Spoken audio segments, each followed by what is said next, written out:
Constellation is sponsored by Freeze Pipe, the most amazing glassware I've frankly ever used. Seriously, I dare you to cough when you pull through these devices. It's almost like you're not smoking at all. It feels so nice to breathe in that cool, cool air.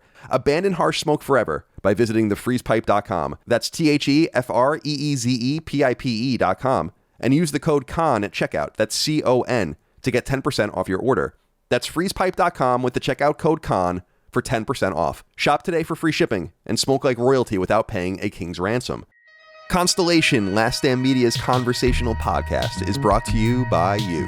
If you want to learn how to support our podcast network, head to patreon.com/laststandmedia.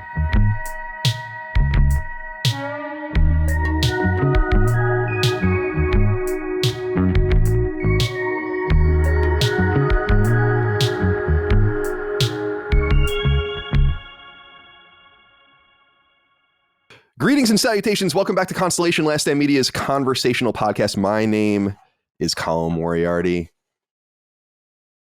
What? It's the boy. It's just my young boy. I'm joined as always by my freshener. No, it's a piece of a calendar I got, and I just ripped it off. It's because it's. It looks like a do not disturb sign. I love, dude. How great is that design? The slime is like, that's an icon. He's an icon, that little guy. My brother Dagan Moriarty, always joined by. How are you today, my friend? Howdy. You yoded the hell out of that sentence. Very nice. Whew, I know, reversing it. Frank Oz the shit out of that thing. Hell yeah, I did. You are surrounded on all sides by Pennsylvanians today, my friend. Yeah. Wow, you call yourself a Pennsylvanian? Outnumbered. That's interesting. Yeah. I didn't know you called yourself a Pennsylvanian. I knew it. I knew you were going to say that. Yeah, man, it's been 30 years to my 20 in New York. Yeah. And, there's a little anomaly, a little Connecticut time, a little LA time. But yeah, man, I'm not a Pennsylvanian. I'm a Philadelphian. Thank you very much. Sorry, guys. No offense. Yeah. We like to reduce it to the smallest local municipalities when we talk about where we're from. Yeah. It's good to see you, my friend. Thank you for joining me today. Ben Smith, not really even sure how to describe your job anymore. You didn't want to be called community manager, so we're going to continue to call you associate producer. Welcome to the show, my friend. Thank you. I kind of sympathize with Dagan's calling himself a Pennsylvania thing, because people would always ask me like, "Oh, are you from here?" And I'm like, "No." But then I realized, like, I've lived in this general area, this side of the state, this part of the country for 25 years now. So I guess I'm from here. Yeah. But I don't there's still the negative connotation in my head when people are like, "You're from here?" And I'm like, "No." But yes, unfortunately, somehow. I don't know how to describe it, but where's your pride? I mean, Dagan. Keystone State, baby. I love my house and my town's fine, but there's nothing to be proud about. You cannot drive anywhere in the Northeast without driving through this state, Ben. That is the unfortunate reality. Yes, Dagan, you're correct. Dude, PA is the most beautiful state, I think, period. Agreed. Just saying, I'm throwing it out there. Now, we do live under like a tyrannical rule, and I hate the PA state government. Won't let me buy alcohol. There's certain grocery or gas stations that have figured it out, but no alcohol in grocery stores. What am I, 12? Yeah. Dustin Furman, I'm sorry, Ben, you have more to say. I'm sorry. I was just going to say that would be not necessarily for a show, but a fun conversation on how our state's liquor laws came to be. Interesting. Yeah. When I lived in Massachusetts, you couldn't buy liquor or beer anywhere in the state on Sunday. Yeah. Right. Which was so annoying and so weird. You had to get used to it. But you did eventually. By the way, Dustin, welcome to the show, Dustin Furman, executive producer. Pennsylvania, the most beautiful state, not even close, but a really beautiful state nonetheless. You know what the most beautiful state is? You're not going to like it. Don't say it. California. Yeah. No. Yeah. No. Definitely. I haven't seen the reason California is the most beautiful is because it's got the most versatility. It's got spiring mountains, deserts, forests with ancient 5,000-year-old trees in it, and all the beautiful water. And California is undeniably the most beautiful place I've ever been. Desert. But are the people beautiful? No. See? No. The question is, the people are nice. The people are captive, though, there too. That's there are more Republicans in California than any state, which a lot of people forget, but there are also 70 million people in California. So anyway, enough about that. Pennsylvania, certainly the Northeast, New England, like the 13 colonies, always beautiful, universally beautiful. But the most beautiful place in the country, I have to give it to California. It's just unbelievable, in my opinion. How are you doing today, my friend? How's life? I'm doing just fine. I was up and got my copy of Persona 3 Reload, installed it, and I just watched the intro movie. I thought, no, I have an hour, but that's not, I want to be able to really dive in. So it was a little painful, but I put the controller down, have coffee. I'm ready to hang out with the boys now. Yeah. So let's go. You got your inner ears. You look like a fucking musician. Oh, I got dude. This is the haircut. I didn't get in ears. I got a haircut. Okay, immediately. Remember that conversation that Micah asked me if I got a haircut? Right. But then maybe people were making a joke, but there has been so many comments on the episodes I've been. We're like, looking sharp, Dustin. Nice haircut. Like, nope. I got a haircut at the end of December. Yeah, they just haven't seen your ears and the side of your face. Right. I was watching Red Letter Media yesterday for the first time in months. I haven't watched it in a long time, so I watched the Showgirls review. They did a review, which is hysterical, and they have Rich Evans like clips of him just watching it and laughing. He's my favorite. But Jay's hair, I was looking, I was holy shit. He's farming it. Yeah, he's really growing it out. Mike and I were saying, like, because we hadn't tuned in a while. I love all these guys, but I just get really deep into shit and then I just leave for a while and then I just watch the fucking 50 videos that I missed. And I've never watched, I told Dagan this, I have never watched Best of the Worst ever. So there's all that stuff. You're kidding me. I only watch review and the one where they're in the fake. I'm so jealous of you right now. The fake, video store or whatever. I watch those two because I don't even know the fourth guy at all or like whoever the other guys are. Like, Colin and somebody else. Yeah. If you want Rich Evans laughing, Best of the Worst is going to be your shit. Yeah. He just gets me, man. I'm so in love with those guys. Like I'm so jealous. I'm not jealous of very many creators at all because we have a good thing going. And that's what we're going to talk about today on my topic in a moment. But they're one of the few creators I'm like jealous of where I'm like, I wish I could do what you guys do. They're incredible. That's one of the things where I'm like, to do the shit they do, I would get a space, you know? Yeah. I don't know exactly because like what they do for movies, we could do for video games in some sense, but it would be so much more intensive because it's not a 90-minute movie or whatever, but they're just killing it. They're just so great. I love those guys. So shout out to them. Well, welcome, boys. It's good to see you guys today. This is an interesting crew. I thought this crew would be good for my topic that we'll get to in a moment here about the status of Last Stand. And bad news, guys, I'm closing it down. It's over. I'm good. I'm satiated. How's everyone else doing? No, I'm only kidding. We're doing great. We had a great month last month, and I want to get into that. But is everyone well? Otherwise, everyone doing okay? Doing good. Dagan? Doing well. Ben? Yeah. Hang in there, man. I just ate lunch. I feel great. Nice. Caffeinated. Everybody's caffeinated? Oh, yeah. No, I don't. Currently I don't caffeinating. All right. Okay. That's good. I wish I was, it. man. I'm done with my quota for the day. I'm jealous. Oh, interesting. Yeah, 2 cups, man. I got to keep it to 2 cups. It's the sugar because I can't drink without sugar. I can't have a lot of sugar. 2 cups of coffee, and got to draw the line. Have you 4? Have you taken down your diabetes, Dagan? Is it done? Yeah, I walked it all the way back. I mean, my numbers are normal, and I was able to do it without serious medicine. It was just eating. It was just really walking back the diet. I know it's hard when I was saying this to Jaffe. Jaffe was like, how can you have an eating problem? Look at you. And I was like, no, dude, I eat like the fattest of the fat people. Oh, yeah, me too. Really. It was just hedonistic, sort of completely undisciplined. So yeah, just walk back to fast food, just eat healthier, watch the sugar, watch the carbs, because that's sugar. And it's the carbs are just killer. That wasn't the case. I don't care about sugar. Like sugar is actually the easy thing for me to get rid of. It's the bread. Yeah. It's the stuff, and of course there's sugar and everything, but generally speaking, I could go with the all natural kind of no sugar thing. That would be way easier than not eating bread. And Micah just makes so much bread. I mean, Micah makes so much bread that you just have to eat it. What am I going to do? Bread is sugar. Yeah, that's what happens. Well, it turns into sugar. There's a little bit of sugar in it, but the carbohydrates turn into sugars for sure. And that's what's so funny. We said this many times, but the food pyramid, how just everyone pretends that didn't happen or something. Like where it was completely wrong. It told you to eat like 12 helpings of fucking wheat a day or whatever. It's like, okay, guys, good work over there. The government's brilliant. I'm sure they believe them about all sorts of other things too that are much more serious.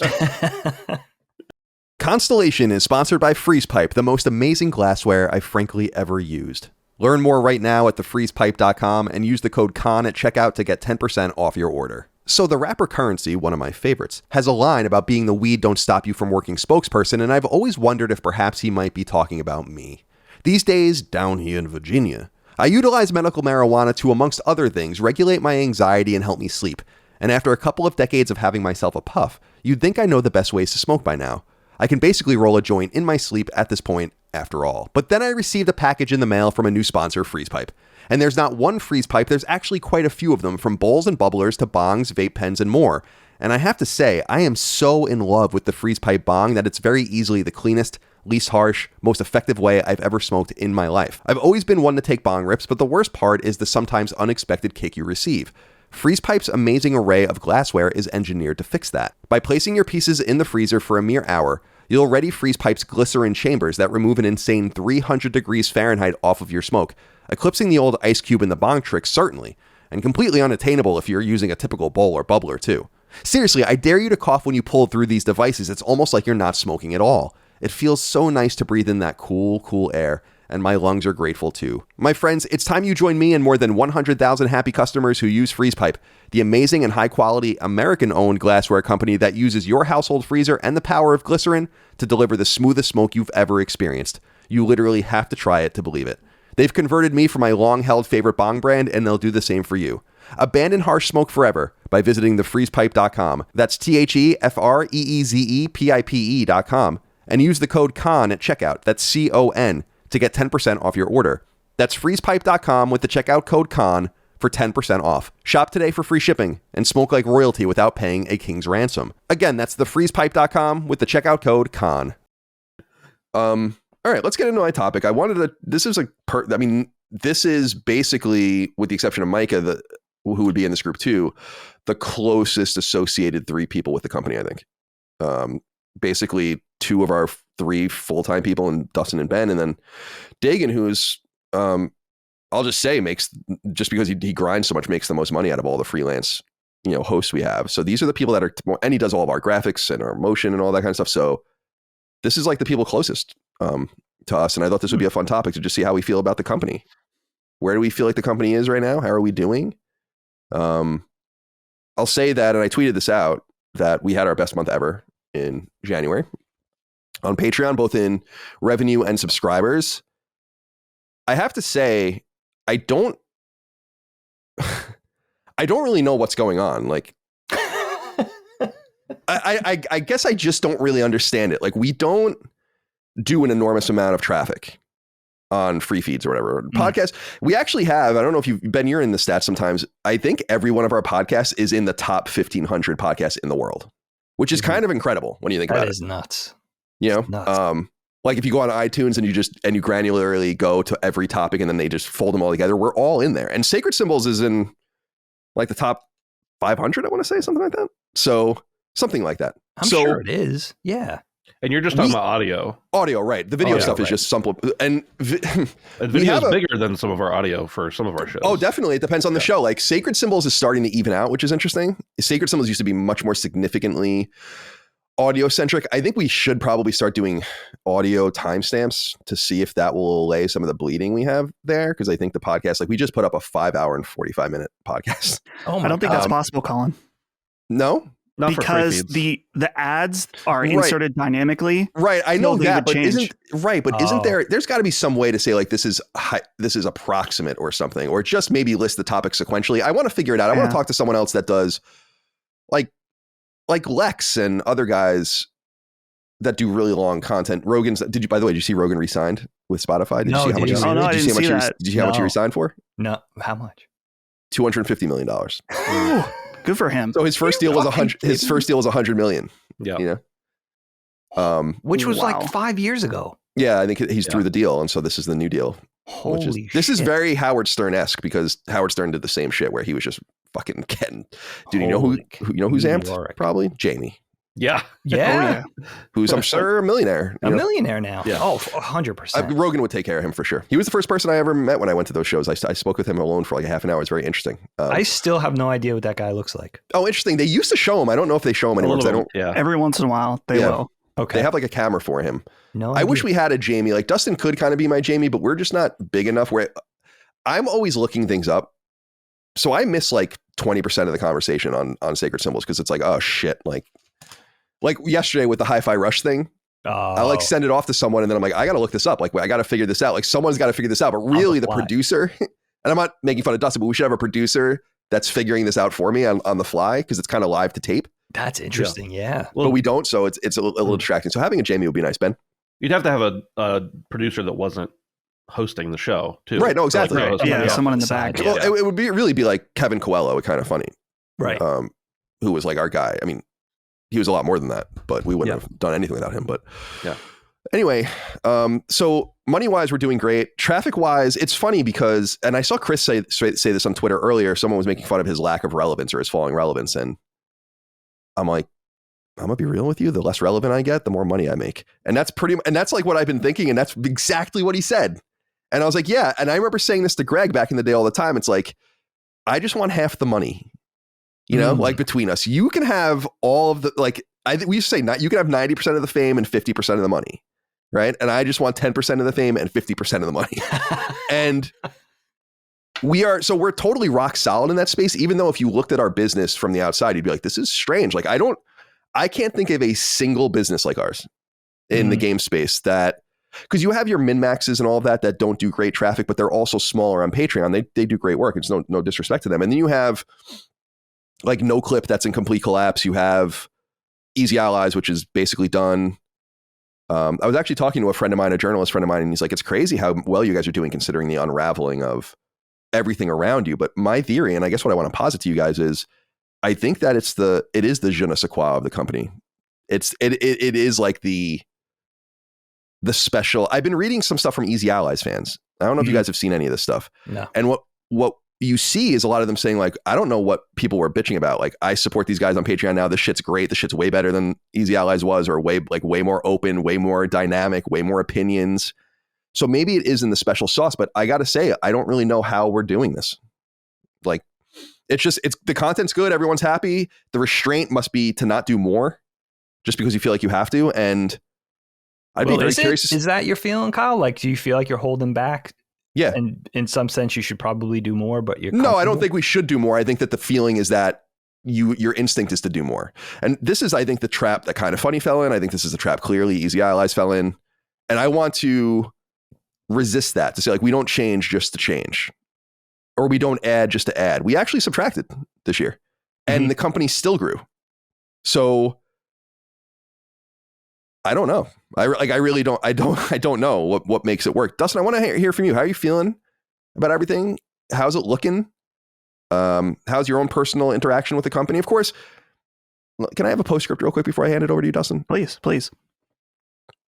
I get I don't get annoyed about a lot of feedback. A lot of people say a lot of shit. That's fine.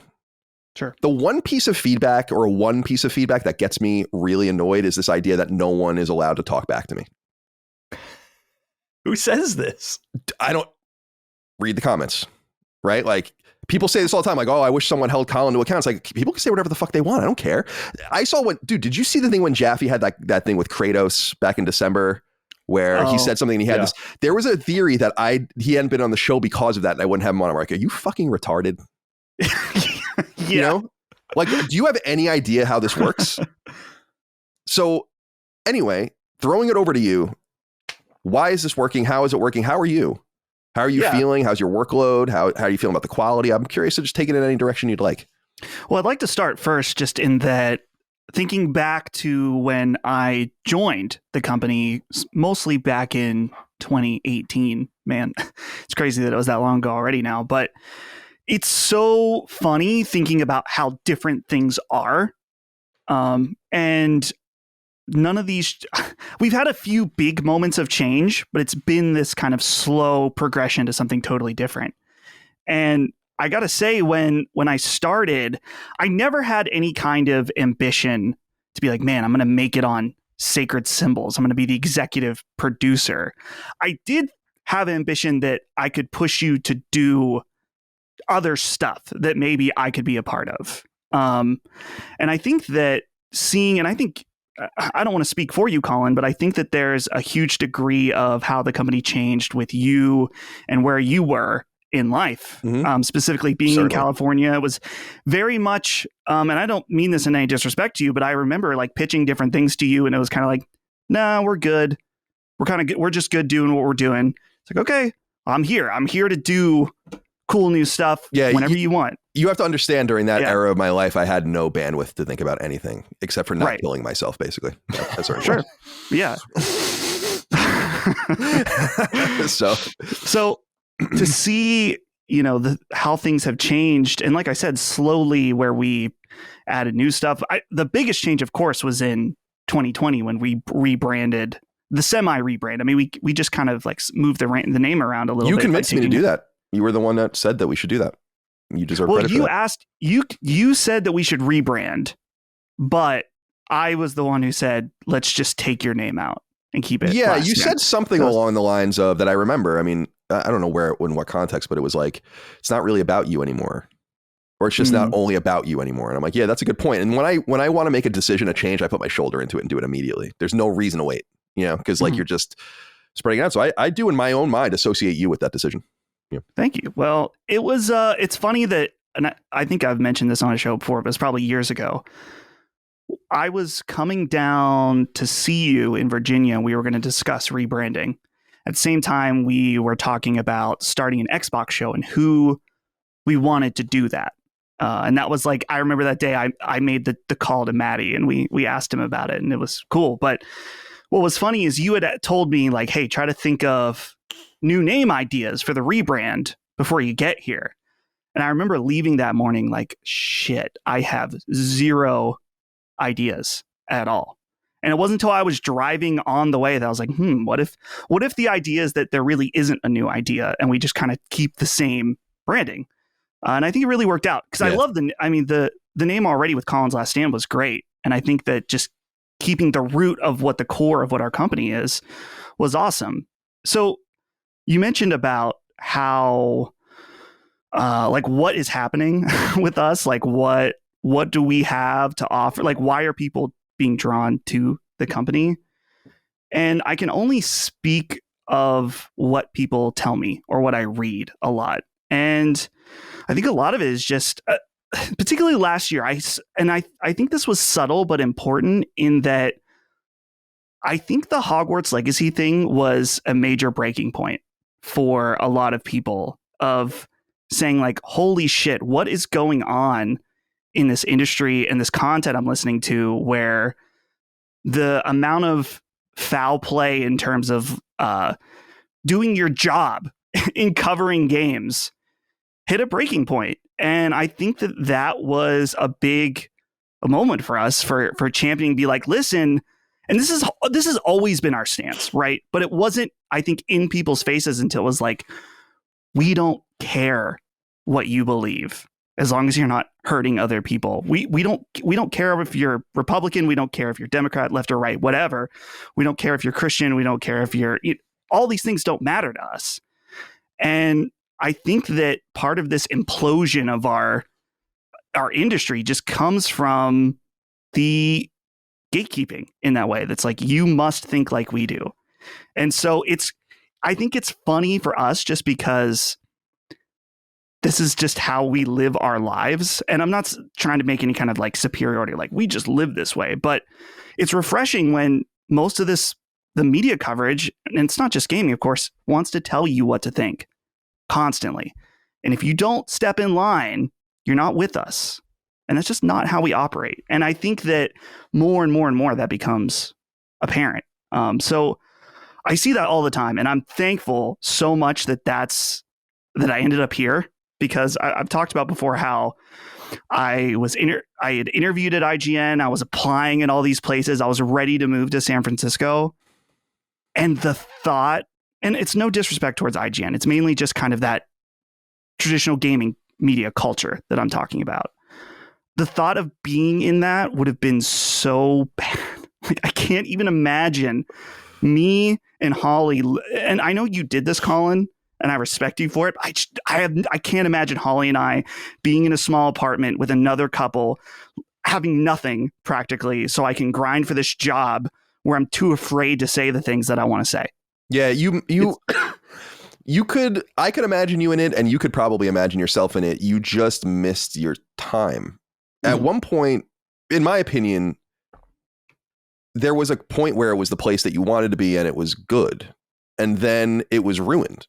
And I think it's difficult for me to see IGN from the outside. I kind of feel this way about Kind of Funny too, but it's really less important to me, is that I'm bummed that I left IGN.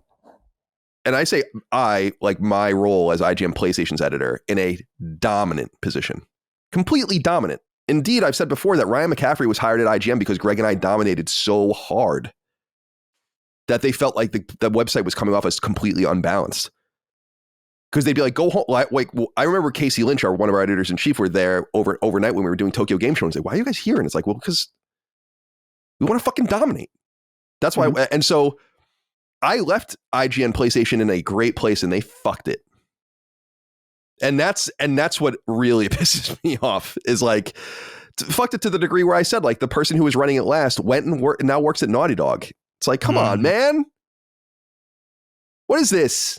Yeah. You know? Come on, man. Come on, man. What are you doing? So that kind of shit pisses me off, where media is dying anyway, but I actually think that IGN hired a series of people that ruined the site, and that it actually exacerbated the situation, and that the only reason that IGN really hasn't had layoffs and I think still does decently well is because it's a Web 1.0 site with deep SEO and name recognition that will still matter for a time. But I don't think IGN means anything anymore to people. Like, and that, and I'm not saying that to be mean. Like I actually just said this the other day to our mother, is that, like, without IGN, I would be doing nothing like this. They made me. Yeah, that's where you started. Right. Yeah, but it was different. It truly was. I'm not saying that because I'm now out of it, because it didn't change immediately. Like, I didn't leave and then it was like, oh, now it sucks. But it does suck. And it has been 10 years. So at the end of this year, it'll be 10 years that I left IGN. So the website I left and the situation I left, I know I've said this in the past, and I don't mean to be redundant, but I just can't forget being told by people in positions of power there, like, you are a writer, Colin. Like, you can't do what you think you're going to do with Kind of Funny. Like, you should stay. Like, you're making a big mistake. It's like, you guys don't know what the fuck you're talking about. Because not only did we build Kind of Funny into the thing, but then I built something even bigger by myself. So, like, you don't, and by the way, I don't mean by myself without a staff. I mean without those guys, without other big people around me. Right. Mm-hmm. And that just really reiterated in me, along with all of the myriad of decisions like G4 and others, where it's like, wow, like, I got to give myself more credit. I think I often think people think I'm arrogant sometimes, and I get that and I understand that, but actually I'm pretty self-deprecating. Like, I don't think I know a lot, and often understate the things I know. I'm like, I don't really know what the fuck I'm doing at all. I don't, but I guess somewhere in there is something instinctual that allowed us to get to this point. And I don't know what it is, but I trust it. I like really just trust my gut at this point to just make decisions, to just do things. You know, it just seems to work. So I guess I should trust it. I'm sorry, you were going to say something? Yeah. So I was just thinking, like, you know, so that's, I guess, the lead up to where we are now, which is been awesome this year so far. I mean, we're only a month in, but, and I think, Colin, you and I have talked about this, but we were pretty excited about Summon Sign. But there was, I mean, no matter what, even if you're confident, there's going to be those things that's like, well, what if people feel this way? There's a possibility that people could feel not like this, or maybe it's not quite the direction, maybe it's not right. So I knew people would like it, and I was confident in that, but I didn't know how much people were going to like it. Yeah, me neither. And it's truly exceeded every expectation that I had for it. In fact, I knew that people would like it right out the gate, but I thought that it might be a bit of a slow burn, just because I was like, we haven't done anything like this. What if, even though we know the content is different, you know, it's an entire show dedicated to what you've been playing, what if the audience doesn't fully understand that it's different and doesn't give it a chance or something like that? But it's been amazing. And, you know, having Brad on board has been awesome, not just for Summon Sign, but the other ways that we can plug him in has been great.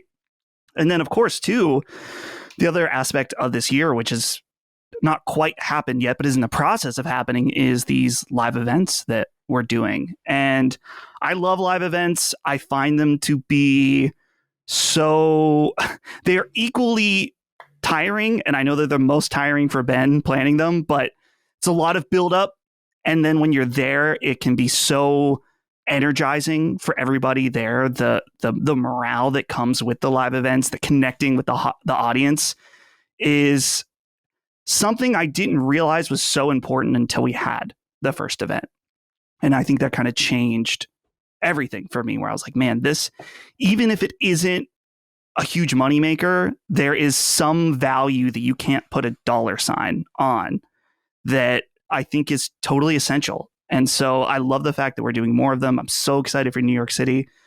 The thing I'll end on, because I've been talking a lot here, is just that what is Last Stand's future? And I got to echo what you said, Colin, in that I'm confident that I believe that more content as we're doing it now is not the option. Doing too much. And in fact, I think we're kind of right at the cusp. There's an interesting phenomenon that I've noticed in exit surveys and things that I read. One of the most common exit surveys we get says, I don't have time to consume all the content. Now, for us, when we've talked about this behind the scenes, we're like, this doesn't make sense, because we don't view Last Stand as something that you need to consume every bit of in order to get the value of. We view Last Stand serialized, like right. It's not like you walk into a buffet and be like, I have to eat everything here. Or on Netflix, I have to watch every show. Yeah, it's weird. It doesn't resonate with me.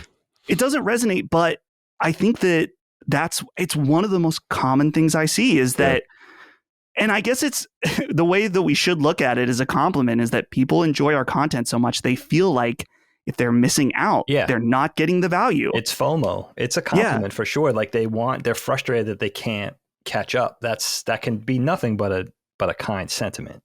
Right. Like I'm missing out. My fear in doing, I'll say, any more long form content, which is what we do, right? Any more podcasts, I think would drive more content to us sounds good, but I think it will drive people away. No, I think you're right. At this point. I had this idea. So Dustin is the one that talked me out of doing 7 days a week of content. When we were going to get Summon Sign moving, we were going to do 7 days, like a show a day. And I was like, there's something, I was really hung up on the marketing, where I was like, 365 days, 365 shows, dude. Like, powerful shit. It's 365 days, 365 shows, $5 a month, something like that. Like something. But then I was like, yeah, we need time. We need time to breathe. I already feel so much better this year doing one episode of Sacred Symbols Plus, especially because Sacred Symbols Plus is better now. Like the shows we're doing, the show we're going to do with Mystic Ryan that will be live by the time this goes live, which is going to be fucking huge when people see that. It's awesome. We examine every single PlayStation studio one by one together. And he, not to be a dickhead, he's one of the very few people I know on the internet that knows PlayStation like me. So it's fun to bounce off of him like that. And then we're going to do the Jonathan Blow interview. I'm talking to Cliffy B. He's going to be on the show. So I'm able to like focus as opposed to always having the next thing, which by the way was a lesson I did not learn, but should have from Colin's Last Stand. When I was doing the history series, I was doing 2 videos a week and I always had the next one to do. And I was like, this fucking sucks. I mean, that was half the reason why I wanted to kill myself. It's not all of it, but it was a big part of it. So, yeah, it's interesting. Ben, let's go to you. I have so much I want to say, but I want to hear from you guys. This is useful for me. I'm almost lazily using this as like let's record a checkup session and kill 2 birds. So go ahead and talk to me about how you're feeling and how you feel about the content and what's going on. You have a new position kind of this year. You've been repositioned away from audio editing, which we felt was a waste of your time when you could be doing other things and more towards social stuff and obviously organizing live shows. So I'll be eager to hear from you. Yeah. I think I echo a lot of what Dustin has to say. And it's, I think for both of us, it's an interesting position coming from being a listener / fan of your content at IGN through Kind of Funny. And then with Colin's Last Stand before either of us hopped on board. And it's kind of funny when we talk about it, because Dustin and I were like, we've always, as long as we've known each other, we've been good friends. And so we've always just like tossed ideas back and forth before either of us had ever spoken a word to you. Well, at least, other than I think Dustin met you at Comic-Con and like when he was like 7 years old or something. But besides that, the day after I got married at 7 years old. Yeah, exactly. So it is interesting now being like on the inside and being like, wow, some of the stuff we talked about before either of us were ever involved is happening and has happened over the years. And a lot of that has to do with Dustin being, your right-hand man and everything. But it's a cool scenario, a cool place to be. I will say that, so very positive overall. I think we're doing great. Obviously, numbers don't lie. Our numbers keep going up. Everybody, we keep, pleasing more people, bringing in more stuff. I see more and more converts coming over and being like, why was I not here all along? What's wrong with these That's people? awesome. Yeah, it's good shit. It's good shit. I love seeing that. My favorite. But I will say that past what I can kind of see, obviously Dustin and I talk and I hear, he tells me some things and some of them are super relevant to my job and some of them aren't. It's just like, just conversation between coworkers kind of thing. But there's part of me that feels kind of disconnected. And I'm not saying that as a negative thing. That's, just by virtue of my role, I'm the only one in the company that, isn't regularly interfacing with other people in the company. Obviously, sometimes, Colin, I'll send you an email and ask, is this thing okay? Or can we do this? And Dustin and I talk, but most of the time we'll talk like part of the time as coworkers and then just the rest of the time would be us as friends. So I do feel somewhat disconnected. I don't always, know what's going on. And that's, again, not a negative thing. It's just a reality. And so I see the company from a similar perspective sometimes as the audience does, where I'm like, wow, this looks pretty good. We don't announce like what we're bringing in as a company, but, people can do math and they see numbers and they can guesstimate and stuff like that. So seems like very healthy right now for me. And obviously, when you say it's healthy, I believe that. So the thing I think about more is the future and what do you do when you have money? You want more money, and correct. Yeah, I wouldn't know. I've never had money, but what I see is I worry sometimes, and not actually worry like stay awake at night worrying. But I do think sometimes about like, well, what could we be doing to grow our audience? Because you're right. You said earlier that I sometimes look at demographics. I'm a numbers guy. I'm a spreadsheet guy. I look at stuff and I'm like, wow, our audience, while it's growing in the 30 to 40 age range, 30 to 45 really. And, do we age out at some point? And we're super healthy right now. And I have no reason to think we won't keep growing. But there is that part in my head that's like, well, what do we do to reach new people? Like, we put out content, we put it out consistently, we put out great content. It's never late, it's always on time, it's always quality. Maybe you have a few misses for people here and there, but by and large, 99% of our content hits. But I think about like, well, what do we do once our audience leaves?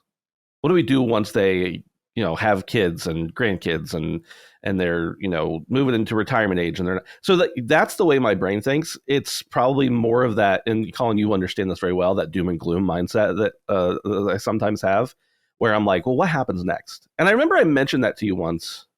And your response was, yeah, we keep doing well. And I don't know why. I think even that you were even saying that like a year or two ago. And you said, well, I just hope when this is over, everybody's gotten what they want out of it. And I totally understand that sentiment and I agree, but I'm also like, yeah, but why does it have to be over? Yeah. Colin's going to want to quit at some point, but like we can, why would I not want to do this very cool thing that we're doing? Yeah, that's true.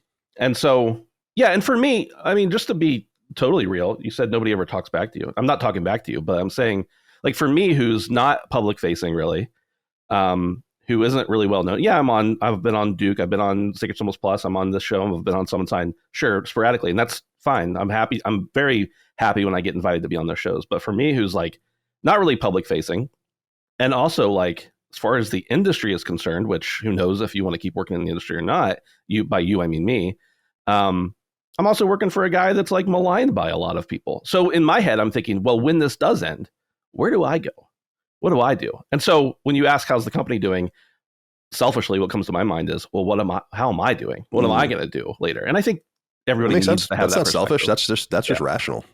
So I think we're doing great, but candidly, I do worry about like, what does the future bring? I have nothing but good things to say about our audience. They always treat me well.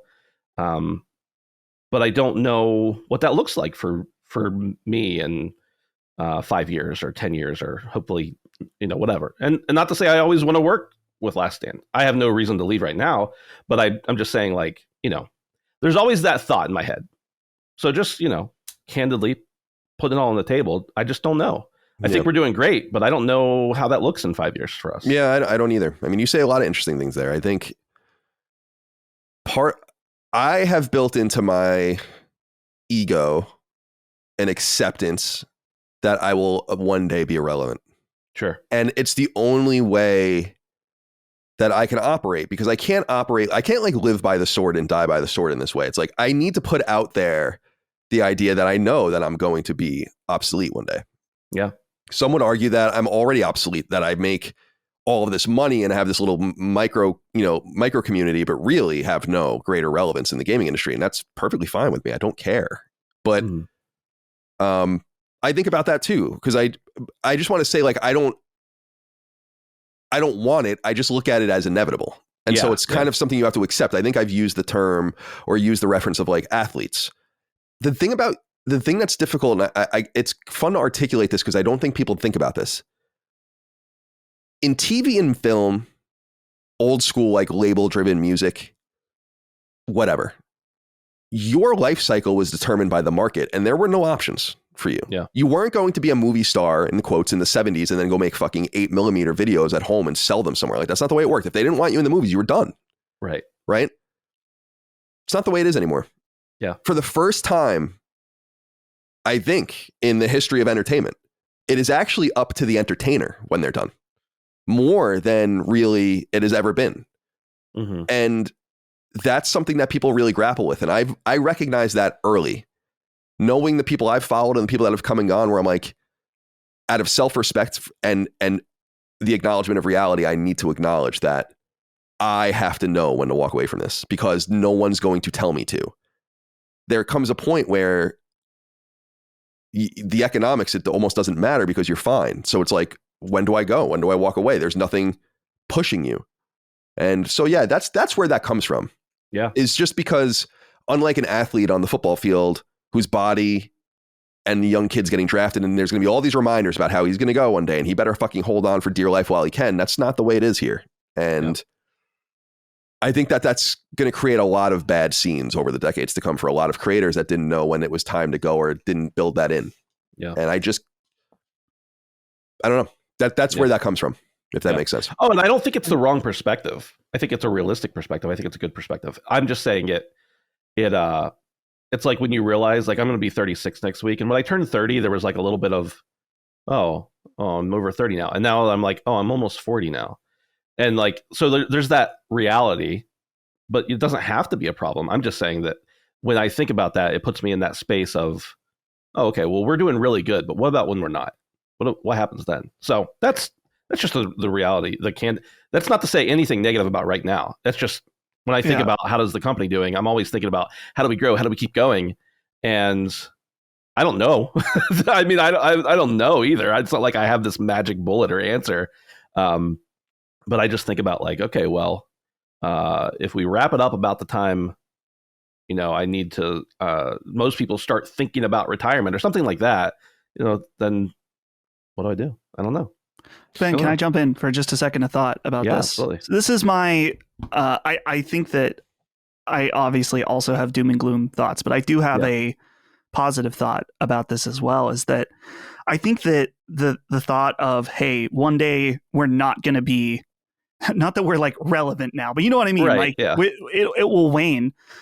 I wonder if there's this other side of the coin that we're still in this mindset that video games are for younger people and that they grow up and they stop playing games. And that's just not true anymore. And I think that when I see comments and messages and stuff, there's people that say, I've listened to Colin since I was 18 and now I'm 28. Now I'm in my 30s, whatever. And they have followed Colin and then thusly now us in this journey, and they still play games. And yeah, there's people that are going to leave gaming and leave us because of it.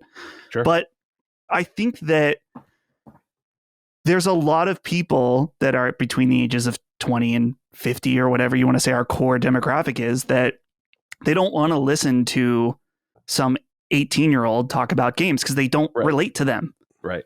And then maybe they're like, I don't want to hear you talk about Fortnite or that like these games that are appealing to younger gamers. And so I guess that my thought is like, well, maybe we do kind of plateau at some point, but I would hope that maybe a lot of those people they're just like, yeah, I'm a gamer for life and these are my dudes and I'm here as long as they're going to do it. And I think too, there's a possibility. I don't know how we would figure out the stats on this is, do people, like, let's say 5 years ago, someone was 15 and they weren't interested in our content, and now they're 20 and they're looking for more in-depth, it's hard to call our content mature, but you know what I mean? More in-depth conversation. It's long form. Yeah, long form.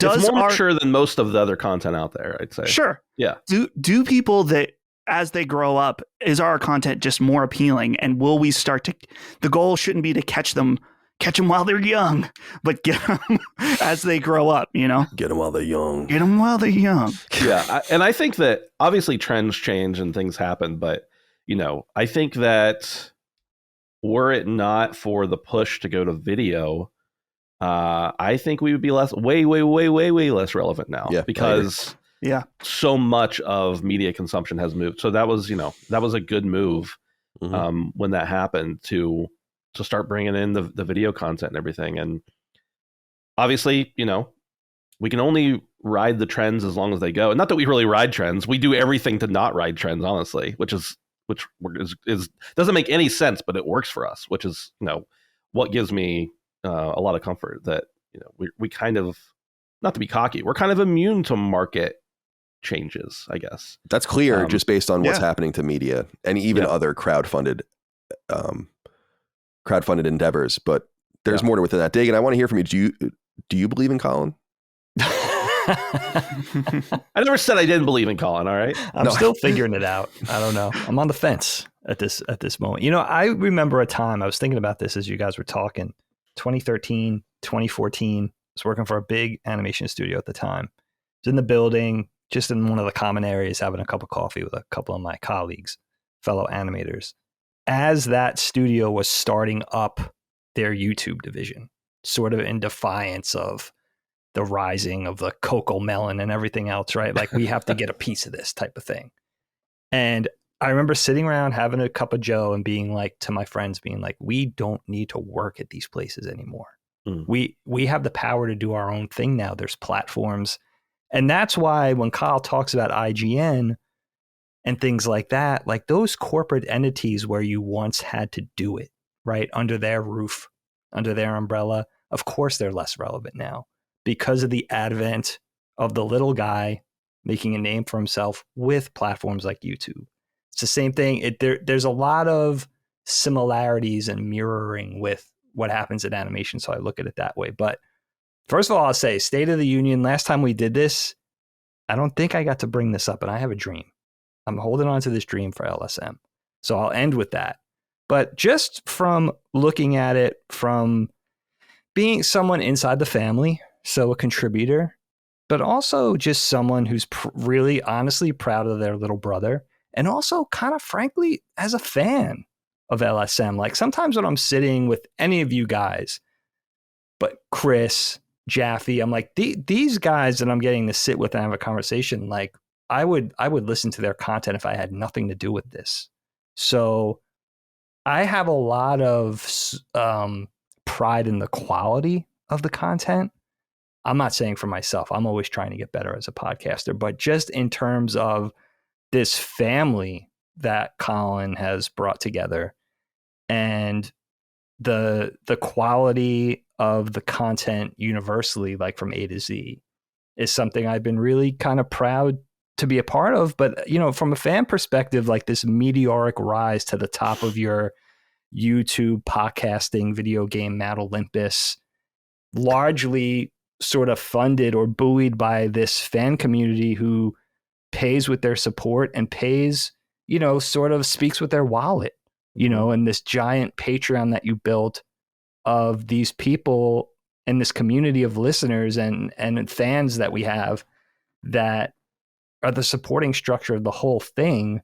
And how you were one of the dudes, Kyle, that like built this up without enormous YouTube numbers, without the subs, without the likes, and just people that are just doubling down on, we love the content, we want to pay you for it. And being sort of a pinnacle of that model, it's pretty outstanding. Now, I know what you guys are saying when you talk about plateauing in terms of quantity. It really does make sense to me. And it sort of elicits a little sympathy from me as someone who's just responsible for being, I don't know, talent, quote unquote, but doesn't really have anything to do with the inner workings of the company or how much money we're making and all that kind of stuff. I get to comfortably sit on the outside of that. And I don't have a lot of responsibility as far as that goes. My responsibility is to come on, be on time, do the shows, have something to say, be as charming as I can, and, you know, hopefully bring something intelligent to the table once in a while. And, you know, so I'm fortunate in that regard. But I do understand that sentiment of plateauing in terms of quality and probably feeling a little bit like, what do we do now type of thing, instead of like just letting it coast.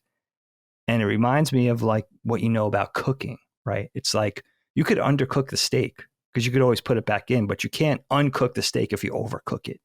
So you could always do more, but once you do more, it's hard to walk it back. So I kind of understand that analogy with that sort of thing. And, you know, I think even with something new, like now that we're a month or so into 2024, like the addition of Brad and how that just seems like a, you know, no pun, like an easy part of the family, right? It's just like the family seems, I don't know if it's luck. I don't know if it's Colin's sort of business acumen or his judge of character, but it seems like to a person, it's such a great family of people across all the podcasts, all the media that we do. It's a really awesome collection of people. You know, I have to say, for me, sometimes a little bit different than for Ben's reasons, but I feel like an outsider too sometimes, in that I think, let's face it, right?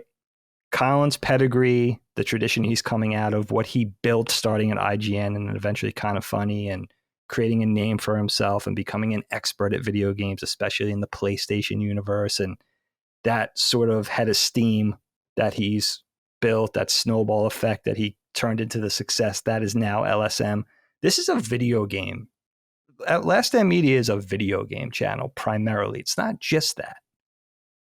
But that's really the meat. That's the core, right? That's the nucleus. So sometimes I feel like an outsider in that I think easily I'm probably the most casual gamer involved of any of the contributors, be it the mainstay people or the satellite people. Now, we do the Nintendo podcast. I'm famously fascinated with Nintendo. I love doing it.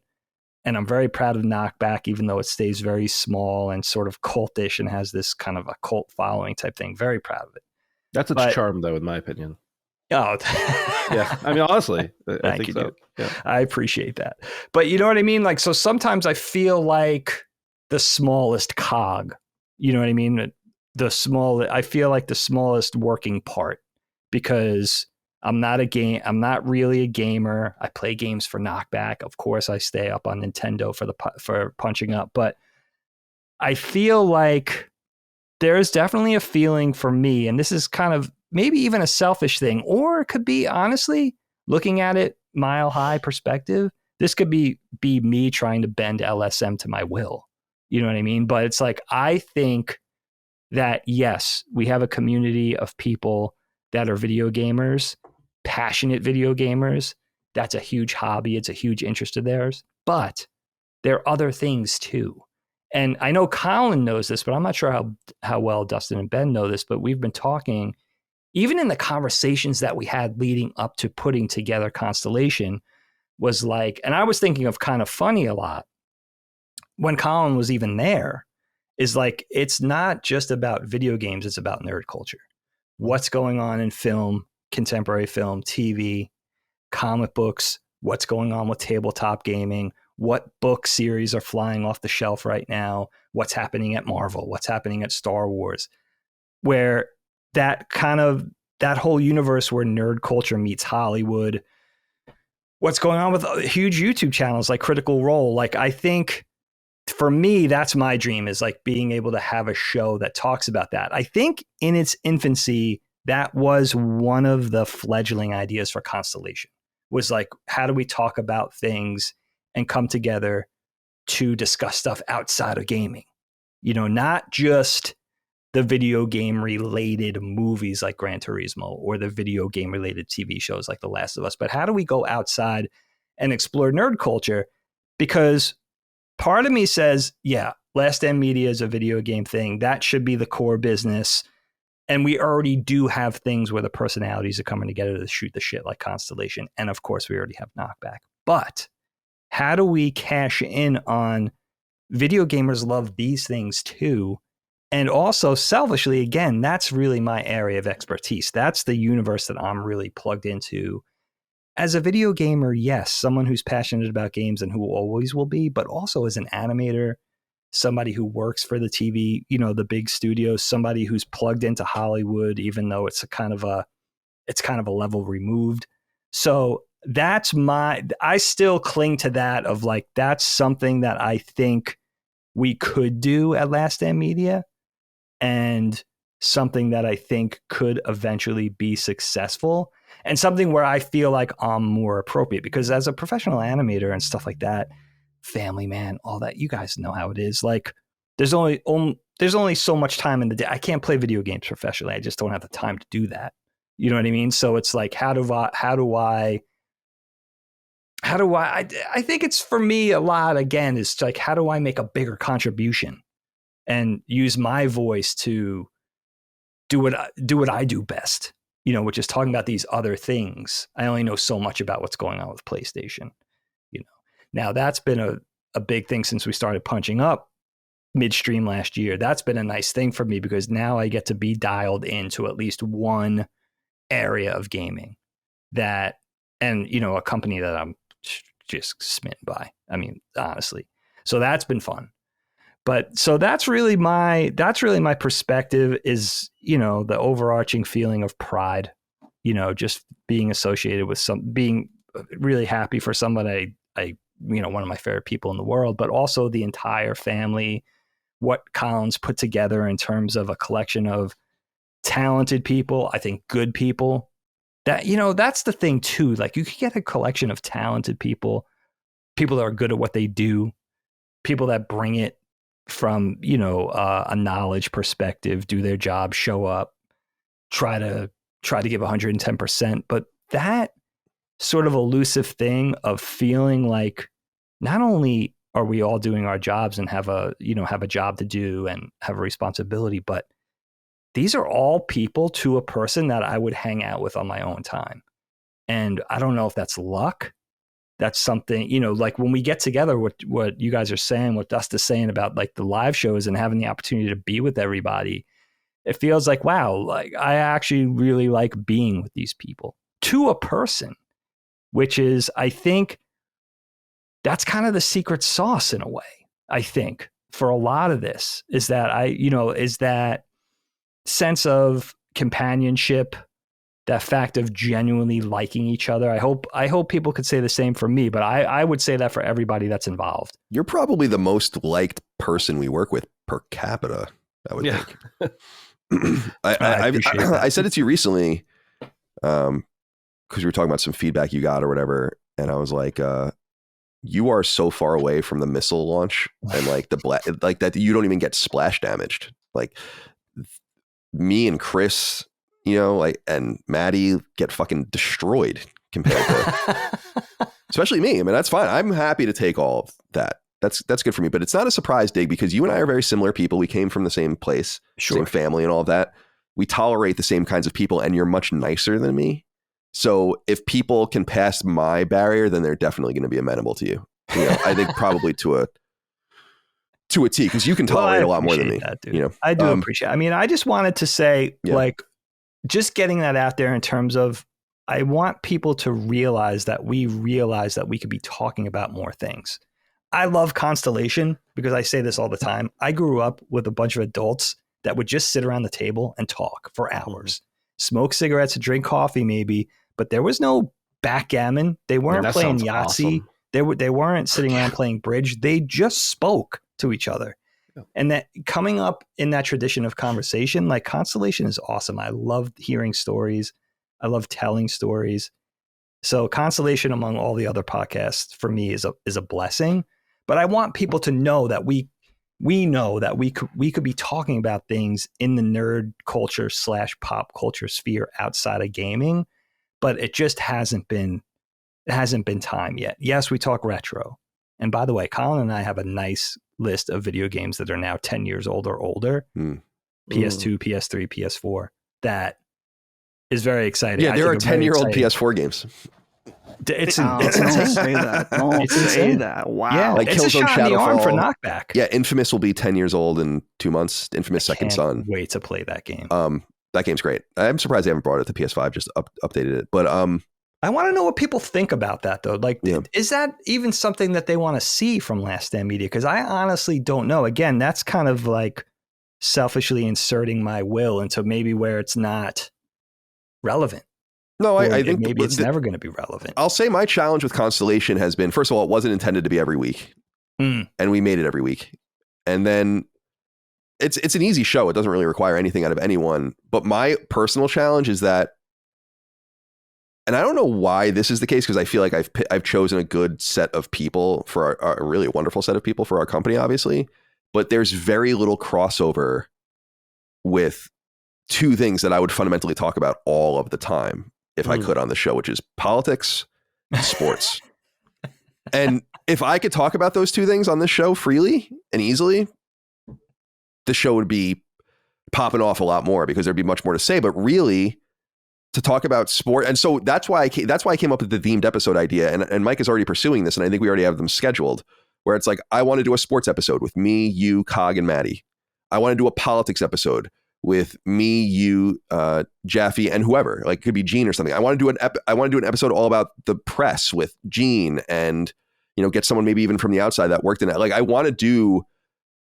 I guess what I'm struggling with is the balance that some of the audience doesn't like serious topics, and that we don't really have. I understand the reaction we get when people are like, well, this topic doesn't make sense because no one can speak about it like Colin can or doesn't want to. And it's like, you can't force a square peg into a round hole. So that's kind of precluding me from exploring the full breadth of topics that I would actually pursue. And that's where, again, the themed episodes, I think, will ameliorate that. And then just having episodes surrounding certain things, like going and just seeing a movie and then just talking about it as an episode of Constellation, or having episodes of Constellation with no subjects or topics, but to just come in and see how everyone, and just see what happens. I like both of those ideas. So I think there's ways to do it, but we're going along on this topic. I don't want to linger on it too long, but I want to just say a few things in passing, maybe things I can parlay to you guys about the experience. I don't want you to feel bad for me, because I do great and the company's doing great and you guys do awesome. I don't know if sometimes people appreciate the immense amount of pressure I'm under. It is an extraordinary amount of pressure because it all does revolve around me. And I hate that you don't say it as an arrogant point of view, but if I walked away, the company probably wouldn't survive in anywhere close. Well, it wouldn't survive because I own it, but let's just say it was separate. Like, it would be much different. And that is an enormous amount of pressure. Like, and I don't think people think that through sometimes. And I'm not saying people internally, but just generally speaking, like, that's why a big reason why I wanted to stop posting on Twitter was I was like, I feel like I'm gonna start, like, anything you say or do or any opinion you share, like, it has this trickle down effect on everyone. And I feel it's funny you guys feel out of the loop sometimes. I feel in some way isolated because no one can really understand it. Like, it's just a very unique thing. And again, it's not like, oh, don't cry for me. Like, I'm willing to do it. Well, it's a heavy lies the crown thing. Not in a bad way, but in an understandable way. Yeah, it's just it's not only the pressure of keeping it going and performing and being at my best and being prepared and being willing to be challenged and and all of the rest, but it's like running the company. And these are things that I deeply took for granted when I was at IGN and definitely when I was that kind of funny.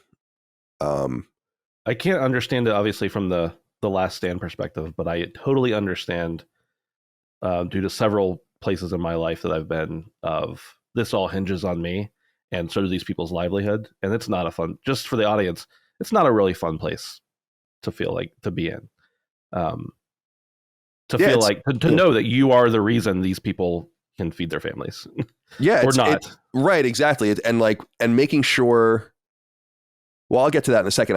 Because there's more I want to say about that. But just there's a real fear in like fucking it up, because I could withstand the fuck up in my life a lot better than everyone else can. Like, because I'm the nucleus, like where it would start to rebuild again at the center, and financially I've just done the best, right? And that's just the reality based on the product. And I'm not ashamed of that. I'm the one who started the company. I'm the one who made all the risks and jumped out of the fucking plane and did all those kinds of things. So I'm a capitalist.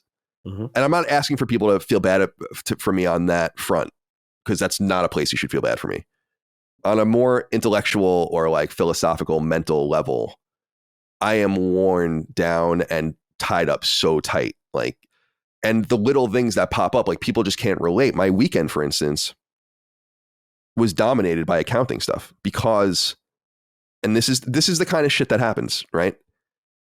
I'll tell you guys what happened. So our accountant's going through our books.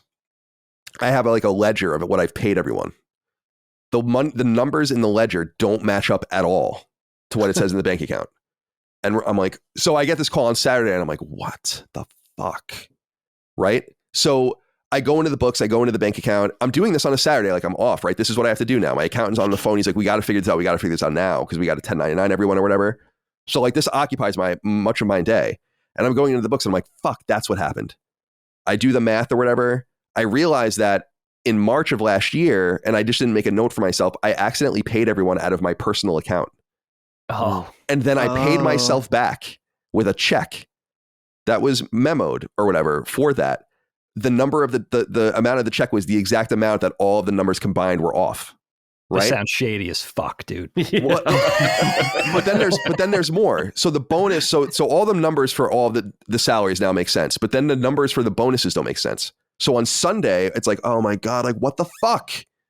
Because anyone would probably say this, but I really mean this, is like, I just want to do what I'm supposed to do. I'm not trying to get one over on anyone. I'm not trying to do anything. I'm just trying to keep my shit organized, give it to the bookkeeper and the accountant, and they do everything. And then what I realized was, because the checks didn't go out to everyone, right, and arrive at time, I paid out everyone's bonuses through checks. I've explained this before. I like writing people notes. The mail fucked it all up. Almost no one got their shit. Come the 29th of December. I got mine yesterday, by the way. Oh, good. Did That's you great. really? Yeah. A month and a half later. What was the post date? Did you look? It was the 18th of December. Yeah. Yeah.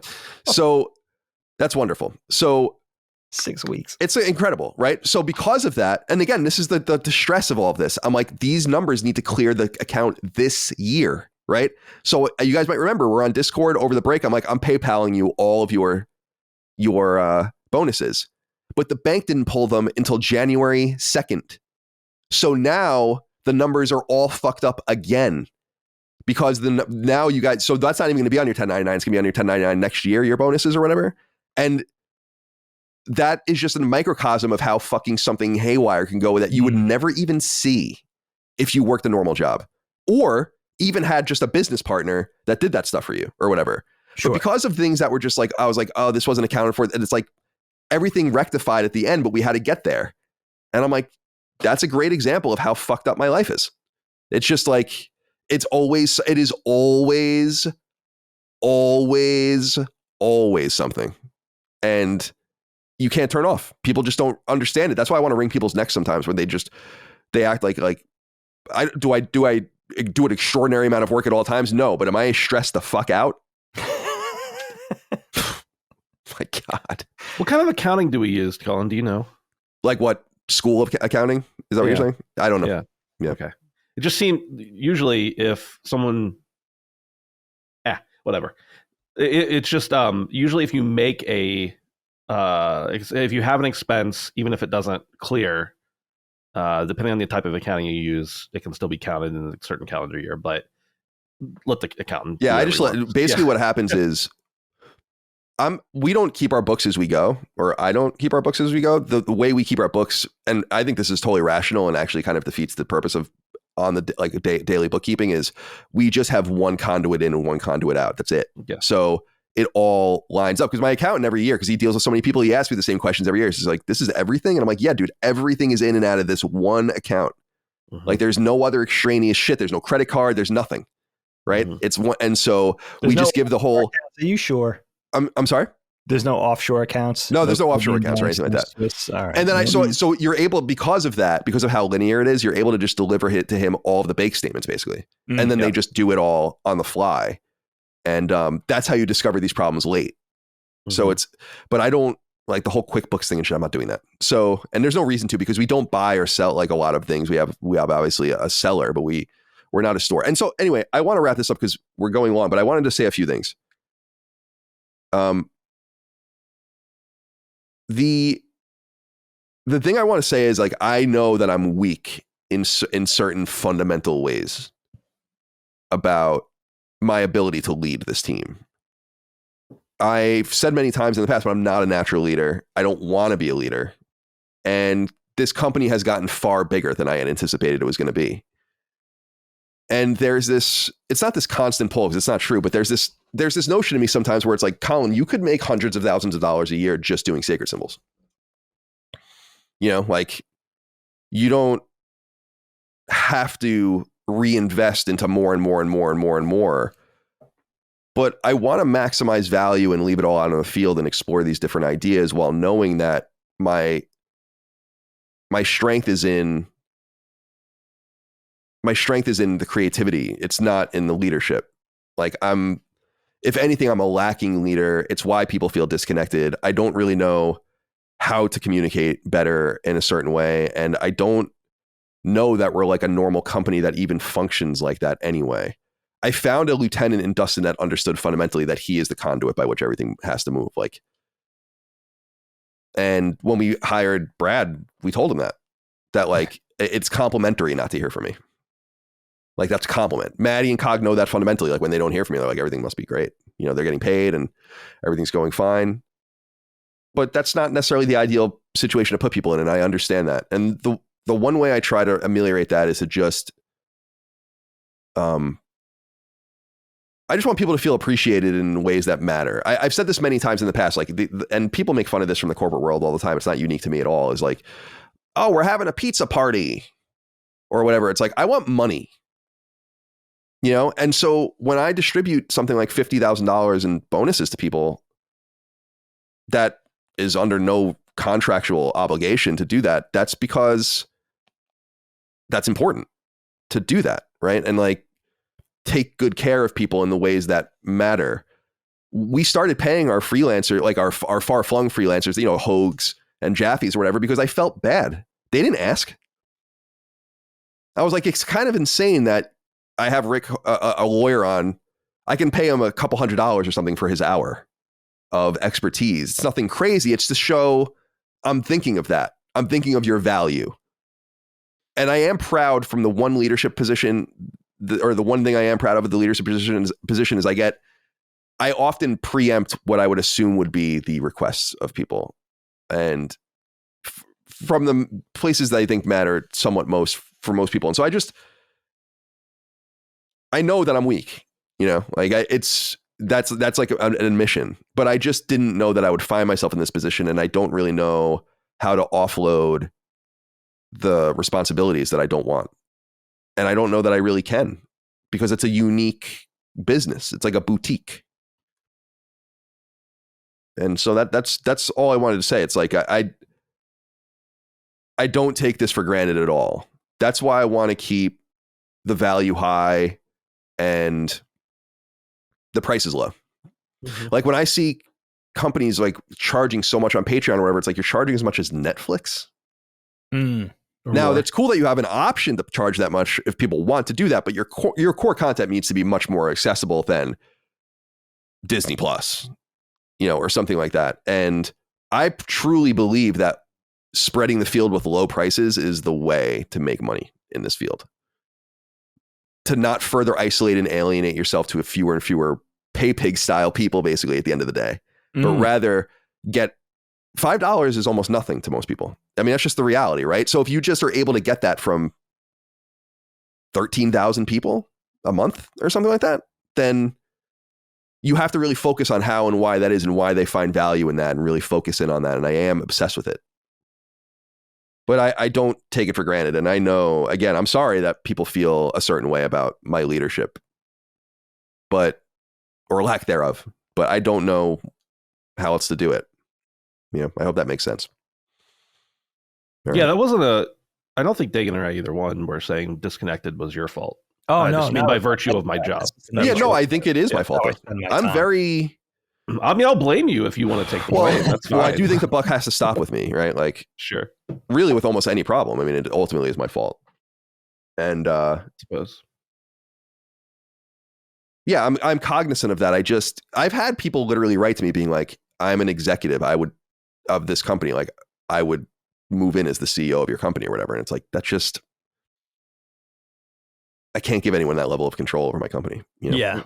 But you don't see, I sympathize with you, Kyle, because as a deeply creative person myself, and probably only a creative, I don't have any other talents outside of that realm. I would not want to be in your position of being a company owner. It just, maybe someday it'll happen and the entrepreneur thing will sort of take hold, but that's something I know I wouldn't enjoy. I don't even enjoy paying my own bills. You know what I mean? Like, I deeply have an office space hatred of like everyday life shit. So to be able to doing that on even for a small business would be a lot. So I sympathize. I totally sympathize with you. I think you put a little too much pressure on yourself. I do think that, just for my small bit of commentary, my 2 cents, I think you have to sometimes enjoy your success. I think you have to sit back. I don't know if that means going to Bermuda for 3 days or whatever, but I think sometimes you just have to sit and soak in, all the positives of what you created and just enjoy it, that type of thing. And also, I'll end with a question for you. How do you feel, because your success and LSM's success has been almost like really almost perfectly on a month-to-month basis, like climbing in success, sort of systematically.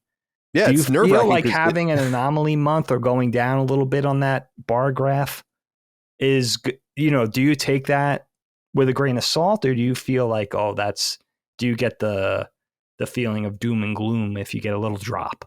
Yeah, no, I used to get the real feeling of doom and gloom when we were smaller because there was so much less latitude, So yeah, that bump, like we were going down month over month right before Sacred Symbols is what turned it around when we launched Sacred Symbols almost 6 years ago.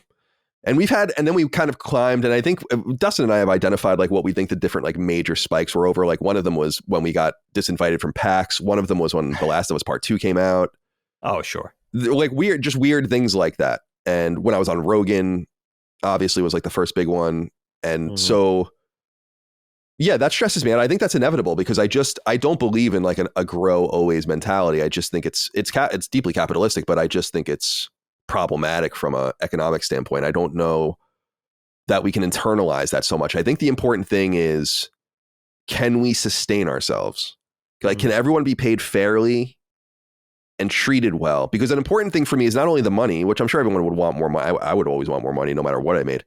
But I want people to feel like their life isn't dominated by a company the way my life has been dominated by companies in the past. And that is an important thing for me. It's like when people are like, oh, so now Brad works with you guys. It's like, Brad works with us 1 day a week, maybe 2 if he's on another one of the shows. What's important for me is that he's paid very well for that 1 day of work or 2 days of work, but that he has time. And I've had this conversation with Dagan about his own career. Like, what is your time worth? Does your time have value? Like, would you, like, I totally understand the mentality that someone would have of being like, I want to work a 9 to 5, make $75,000 a year and be completely unbothered. And I'm totally good on that. And that's great. But I never worked a real job. And so I always had this this dominated life of working always. And I don't want to parlay that on other people like it's necessary, because it's not. It's truly not. And I would imagine that everyone that works for us works less than I did at IGN. And that's vital. And I would say everyone's making way more per hour worked. So yeah, I don't know. We got to continue to find the drive. And I think being driven by certain things is just really vital. Like, I'm driven by, and I know this is deeply seated in me from my own childhood, but like, just I'm driven by finances. Totally. Like, I love the game. I love doing this kind of stuff, but I wouldn't do it for what I made at IGN. You know, I would just go, like, because at that point, you just go work a normal job. Yeah. But people have to find the drive for them, and it'll never, because of how fucked up I am in the head, it'll never be enough. So, all right. Well, I appreciate you guys hearing me out and hearing what you guys think of the company. I'm sorry we went really long on that, but we'll keep it going. Let's turn this around dramatically, Ben, and go to you on your topic. All right. I initially had a different topic. I didn't realize it had been covered twice on the show, at least in some capacity. Dude, just real quick, I've already done that 3 times, I think, so don't even feel bad about it. And I did it and recorded it. So you think I listen to this show all the time? Come on.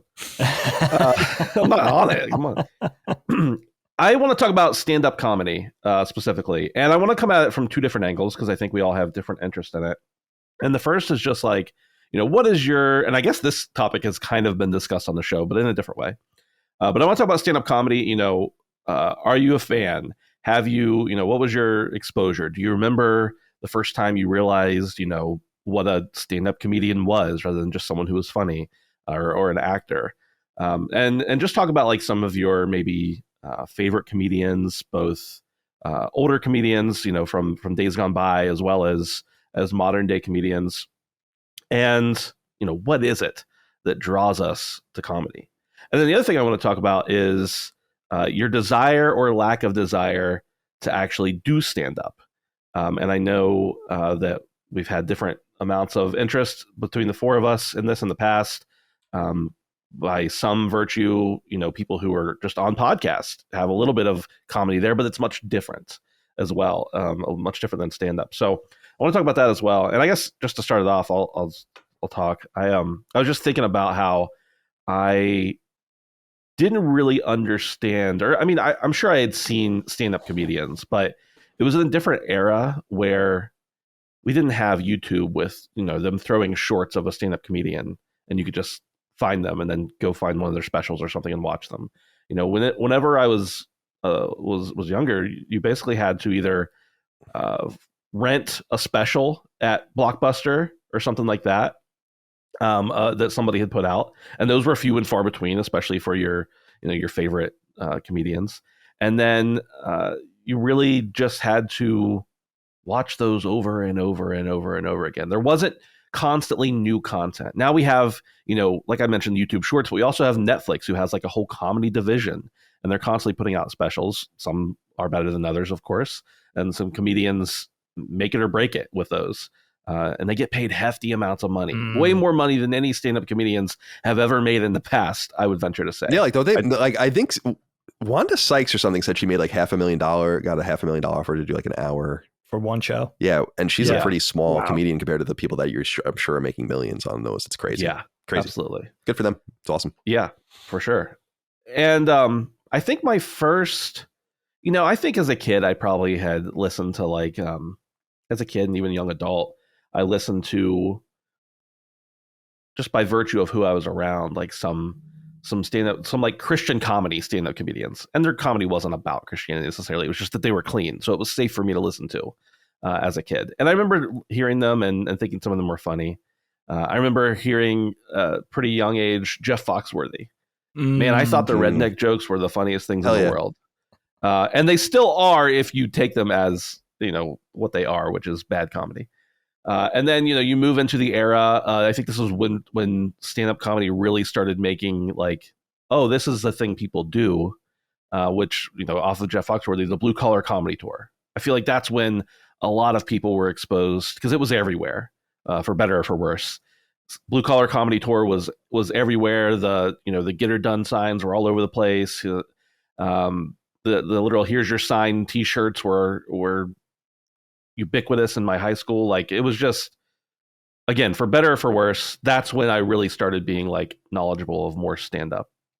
And then, I moved into like, I'm going to discover some stand-up on my own. Oh, here's a guy I know. He was in that Jumanji, and he was in Flubber. This was Robin Williams, guys. He's pretty funny. And I remember watching one of his specials, and I was like, I don't know how to feel, because this guy I grew up with, who was the genie in Aladdin, is talking about ejaculation and poured an entire water bottle all over himself during this set.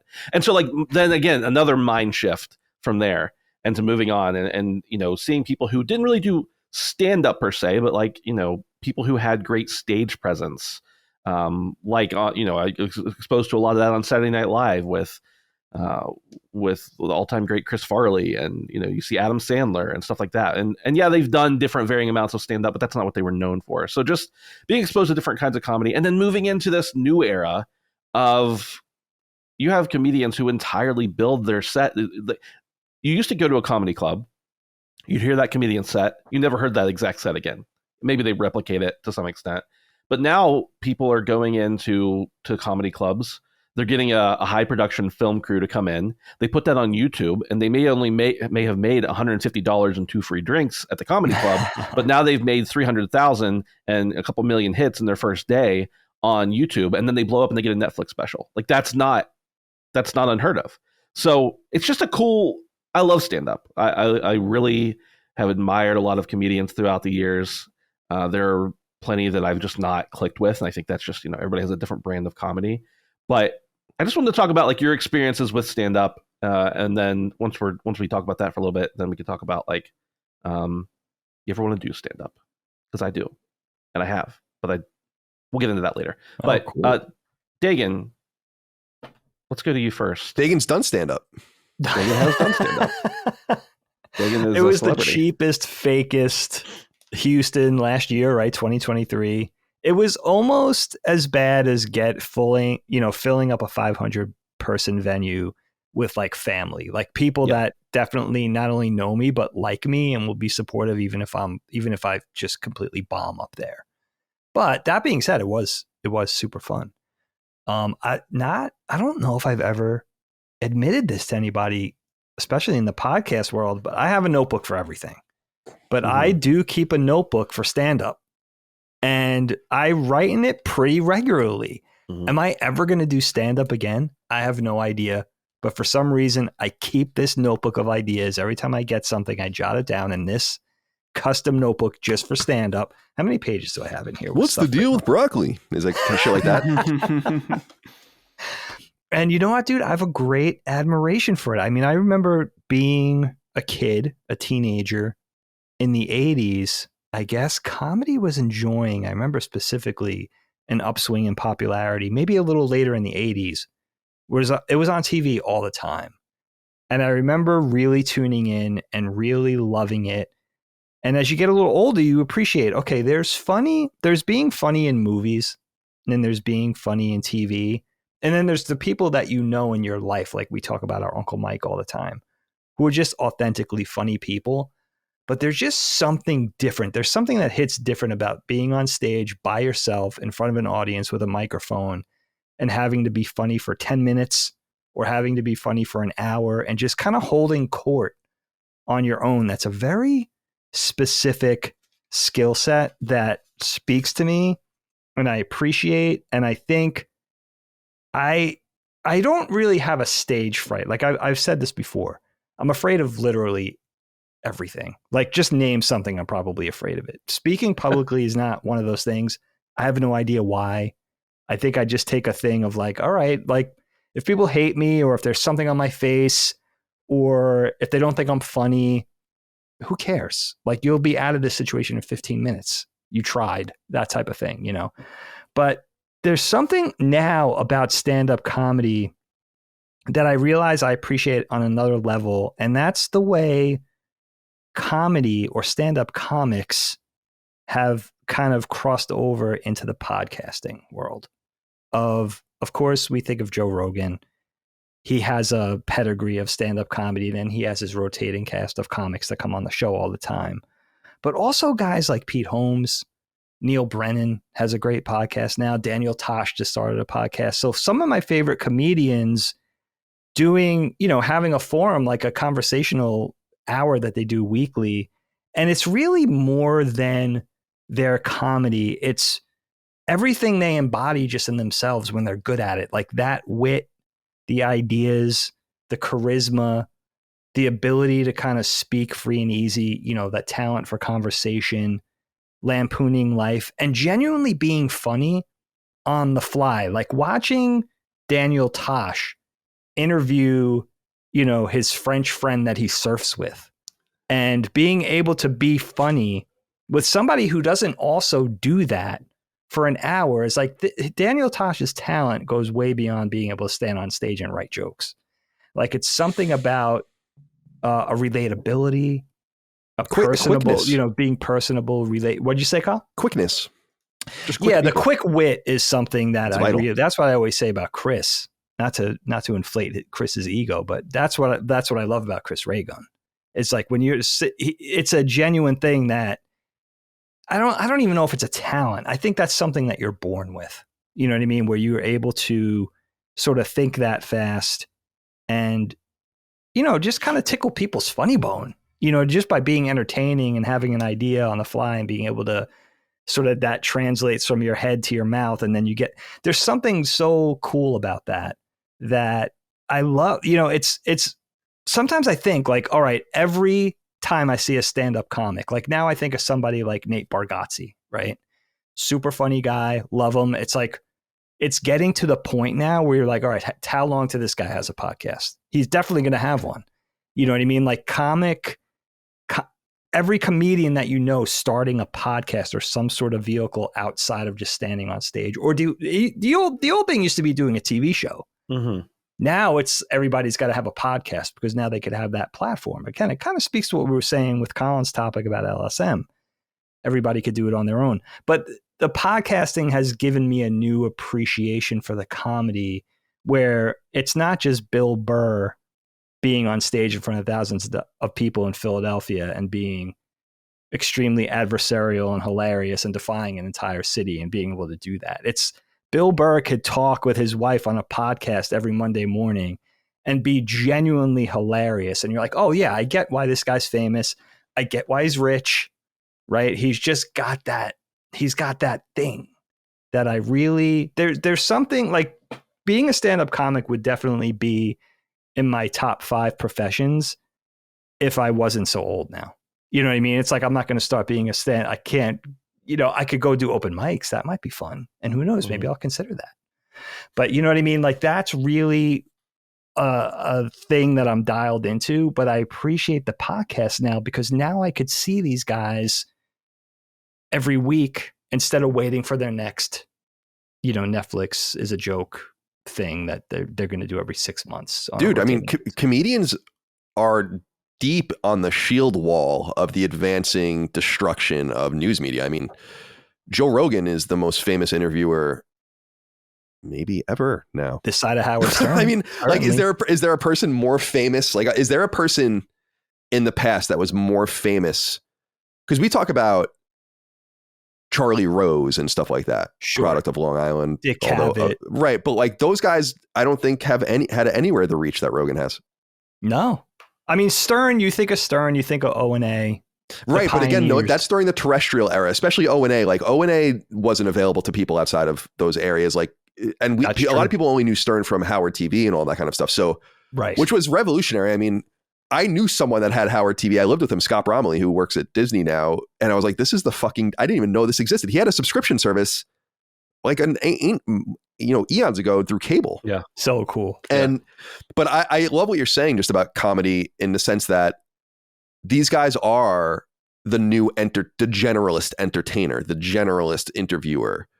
For every Lex Friedman or Brett Weinstein or whatever, you have a Joe Rogan. And we just talked about how he got a 2.5x raise for his podcast. And he's a comedian. That's incredible. So I think a lot of that is just the natural. That's why Johnny Carson could do it. That's why, and so on and so forth. Going all the way back. It's why Lucille Ball was so natural on her show, like on her later like variety shows, and comedy's dope. Anyway, I didn't mean to take over the conversation. No, not at all. I mean, and Letterman, Conan, and there's the other thing too that crosses over with comedy writing, or just writing in general. Like I think of guys like Dan Harmon. We just talked about him with Chris on Constellation last week. But of course, Rick and Morty, of course, Community. But Dan Harmon came out of a tradition of sort of doing comedy, doing improv, had his Harmontown podcast that he would do from Meltdown Comics in Burbank every week. So there's something to that sort of podcasting, stand-up comic / comedy writer / being, being attached to SNL or Chicago comedy or West Coast comedy in some way, like all that stuff meeting and sort of meshing.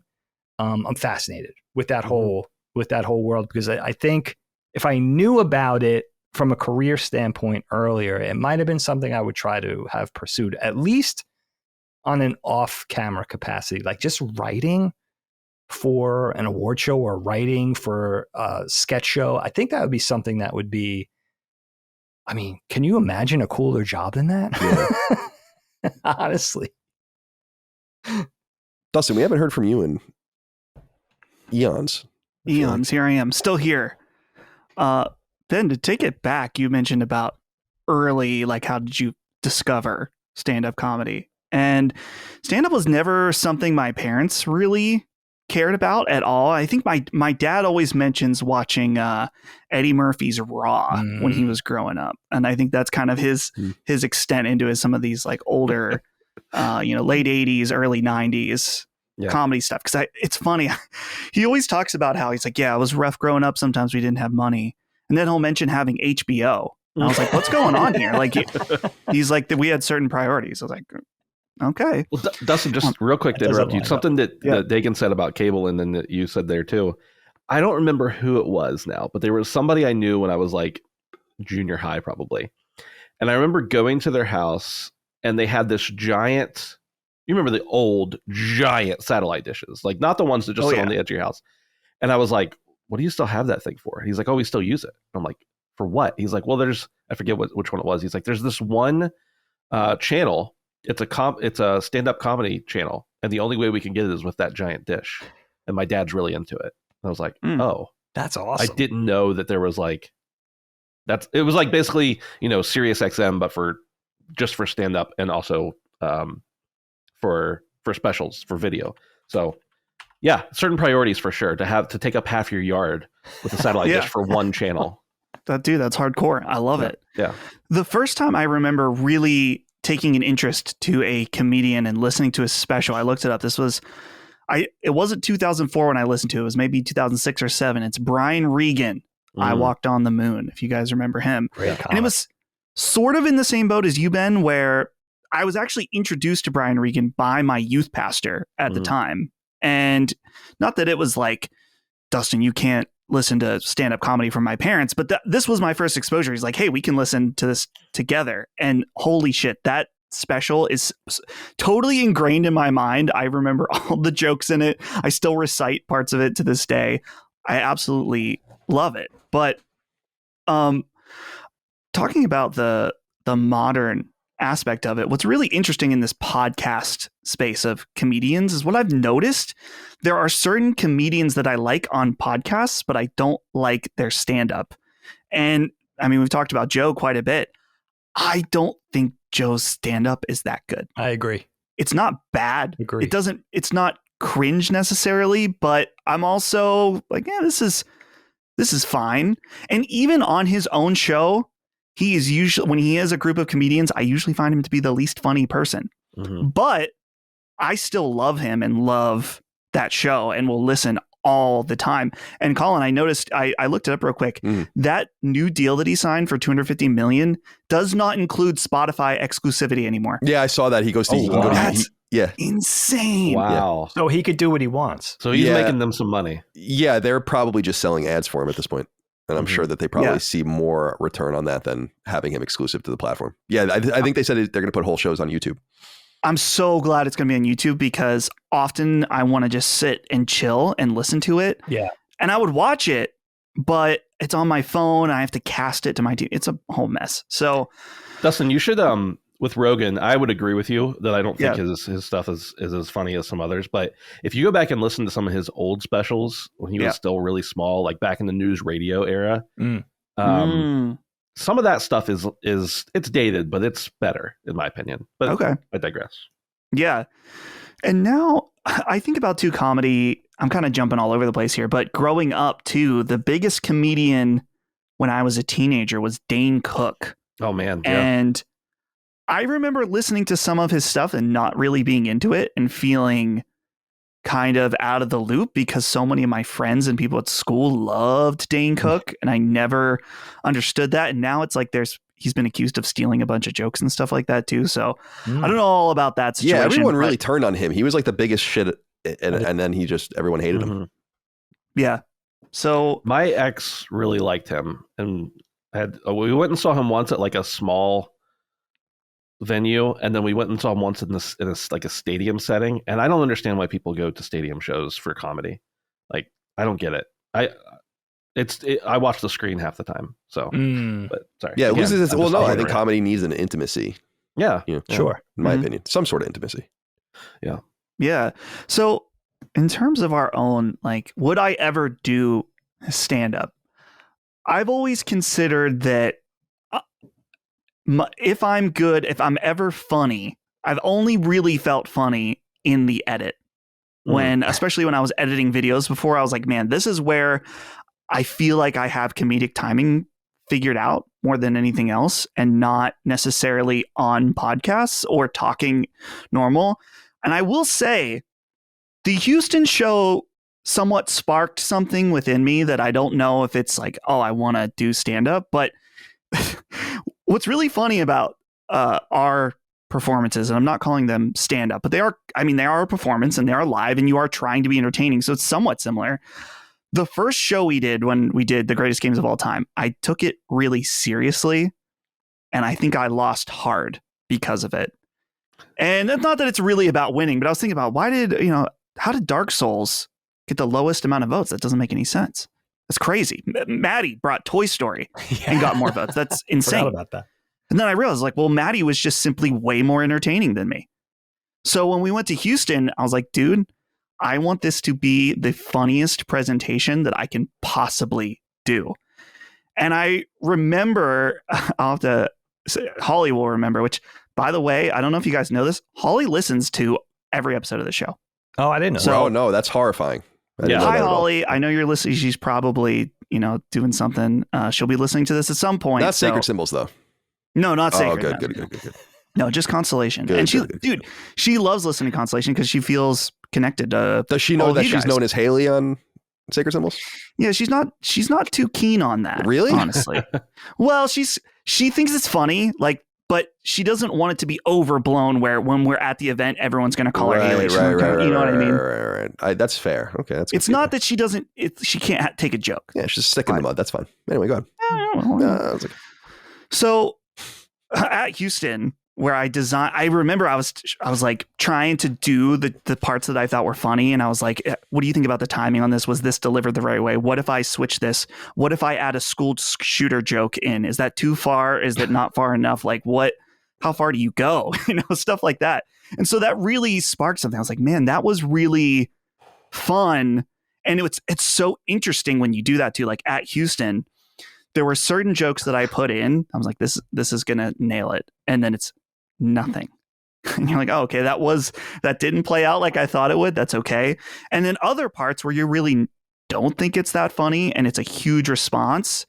And it was like a huge, and I totally understand when we're talking about these podcasts with comedians. I love to hear them talk shop about how you try out jokes, like what the setting is, how you work on things. And not that I'm like taking notes for my own thing, but I felt that when I was doing it at Houston. So that definitely made me more interested. I don't know if I would be able to just come up and start talking. The fact that I had a parameter to work in was really nice, and having the visual aspect, I think, came back to some of my video editing sensibilities, that I can put in visual jokes more so than anything else.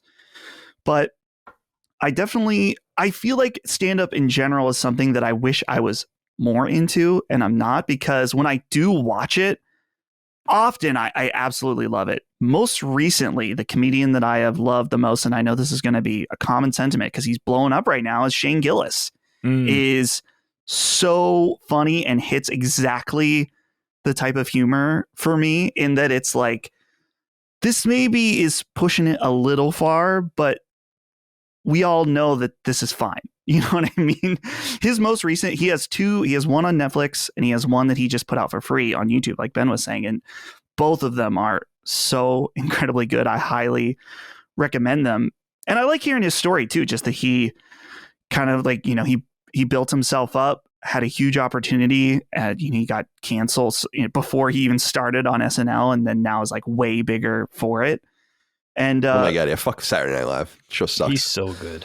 Yeah, dude. And that's the thing. When I think about that, I'm like, in an alternate reality, his career could have been DOA from being on Saturday Night Live. Because I don't think I can name a single person on Saturday Night Live. Dude, I see SNL clips every once in a while circulating on social media, probably from the last 5 years or so. And I'm like, this shit sucks. Like, this isn't funny at all. And I used to think people were really rough on certain eras of SNL, but this era of SNL is like an abomination. It is the anti-funny. I saw a specific clip where I was like, this is so not funny that I can't even believe how not funny this is. And you're circulating this, and everyone's making fun of it. It's not just me. It's not like just my taste. And you think back just 25 years to, a lot of people thought that was people from this. I remember our own dad used to be like, a lot of this shit sucks. Like, like looking at the 90s stuff, and I'm like, you're crazy, dude. This is that era. Right. And Keenan's still on, right? He's the longest running SNL member. Yeah, I don't think he can escape. Right. Yeah, and he is funny, but he could be funny. But and they're all probably individually funny, but together, it's just, that show needs to be put out of its misery. I think I truly believe that there's just certain things. Why are we doing this? Still to this day, no one. I feel the same way about late night shows. Yeah, where I'm like, this sucks. Like, I was watching the Summit once, but the Summit's shifted now. Who watches this stuff anymore? Right? Who's watching this? Like, I always wonder that the odd moment where I'm watching the news or something, and then that shit comes on. I'm just watching something or whatever, and I'm like, who right now is tuned into this? I'm sure someone is, but that's very strange. I don't know. The thing I'll end on, and I'll throw this over to you, Colin, with a bit of a question, is that when I was 18 and I really wanted to go into filmmaking, I was always thinking about, like, what kind of artistic statement can I make? What can I put into the world that changes people? That kind of stupid shit that you think when you're 18. And then I started to shift when I was getting into podcasting and entertainment, I guess, where obviously on Sacred Symbols, I want our show to be informative. I want it to be thought-provoking. Absolutely. Those are essential core parts. But I want it to be entertaining and funny almost equally as much as those things. And I don't know. I feel like it's wrong to say Sacred Symbols is a comedy podcast, because that just feels like not quite right. But I care so much about it being funny now, more than, like I said, not more than being informative or deep analysis, but it's such a core part of it. And I love that, between me and Colin and Chris, we have these different sensibilities now where we have our own shtick that we can put into the show. And that was something I was worried about before starting the show. It's like, okay, Colin's more of the straight man. Chris is the one who can say something totally off the wall that you would never expect that has you laughing. Where do I fit in that? And I don't know if I can describe what that is. I don't really know, but I'm just glad that I didn't throw it off. And if I can make people laugh a little bit sometimes, then I feel like mission accomplished. Maybe George Bush mission accomplished, where it's just good for me. Yeah. But either way. Yeah. So anyway, Colin, I'm curious, Yeah, is Sacred Symbols the comedy PlayStation podcast? Definitely. I think we do comedy podcasts. I just wouldn't use that as the first descriptor, you absolutely know? not. So yeah, I think we do gaming comedy kind of style podcast. I don't want to be serious. I don't know really how to be serious. I think that there's a place and time for seriousness. I think when I was a writer, I was more serious, but I don't know. I don't think I want to do this like as an earnest holding my papers up with a teleprompter in a studio somewhere. It's like, I don't know, man. I feel like off the cuff, I think people kind of read the equilibrium of the show that you shouldn't take it very seriously, but that there's still deep commentary in it. It reminds you a little bit of like Bill Maher or something like that. If you watch that on HBO or shows of that nature, even if you don't like him, like it's that kind of thing where it's funny, but it's real. And you wouldn't watch it if it was just funny or just real, because then there are probably funnier things to watch and there are more real things to watch. You watch it for the combination of those two things. And I think it's important to the formula of all of our, well, I don't want to say all of our shows, all the shows I do, that's a major component of it is, and that's the way I am in real life. I think people look at me as my own kind of stick in the mud sometimes. And I'm like, actually, I'm very rarely taking anything seriously. Half the time I'm talking in some weird voice to my dog or saying something stupid and making fun of something or whatever. If you don't laugh, you'll cry, as I say all the time. Like you gotta keep it moving. That's true. And I find I find it truly weird that, I'm sorry, Nick? If we're talking this long, like we do a show for countless hours, no matter what podcast we're doing, you need some levity in there. It's a natural. You can't just be, maybe for scripted and heavily edited content, that would work better. But for just having a conversation, it's like a normal conversation. Like how long could we possibly be serious? Levity is essential.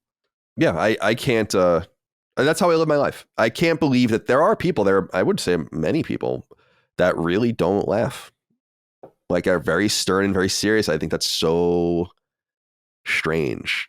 And they don't laugh at themselves. They don't laugh at other people. They don't laugh at situations or the world. They're very stern and serious. And I think that's kind of I don't know, that's antithetical to everything I believe in some sense. But as far as the question at hand, Ben, I think who taught me like what comedy really is, like stand-up comedy is, was probably the Seinfeld opening and closing clips.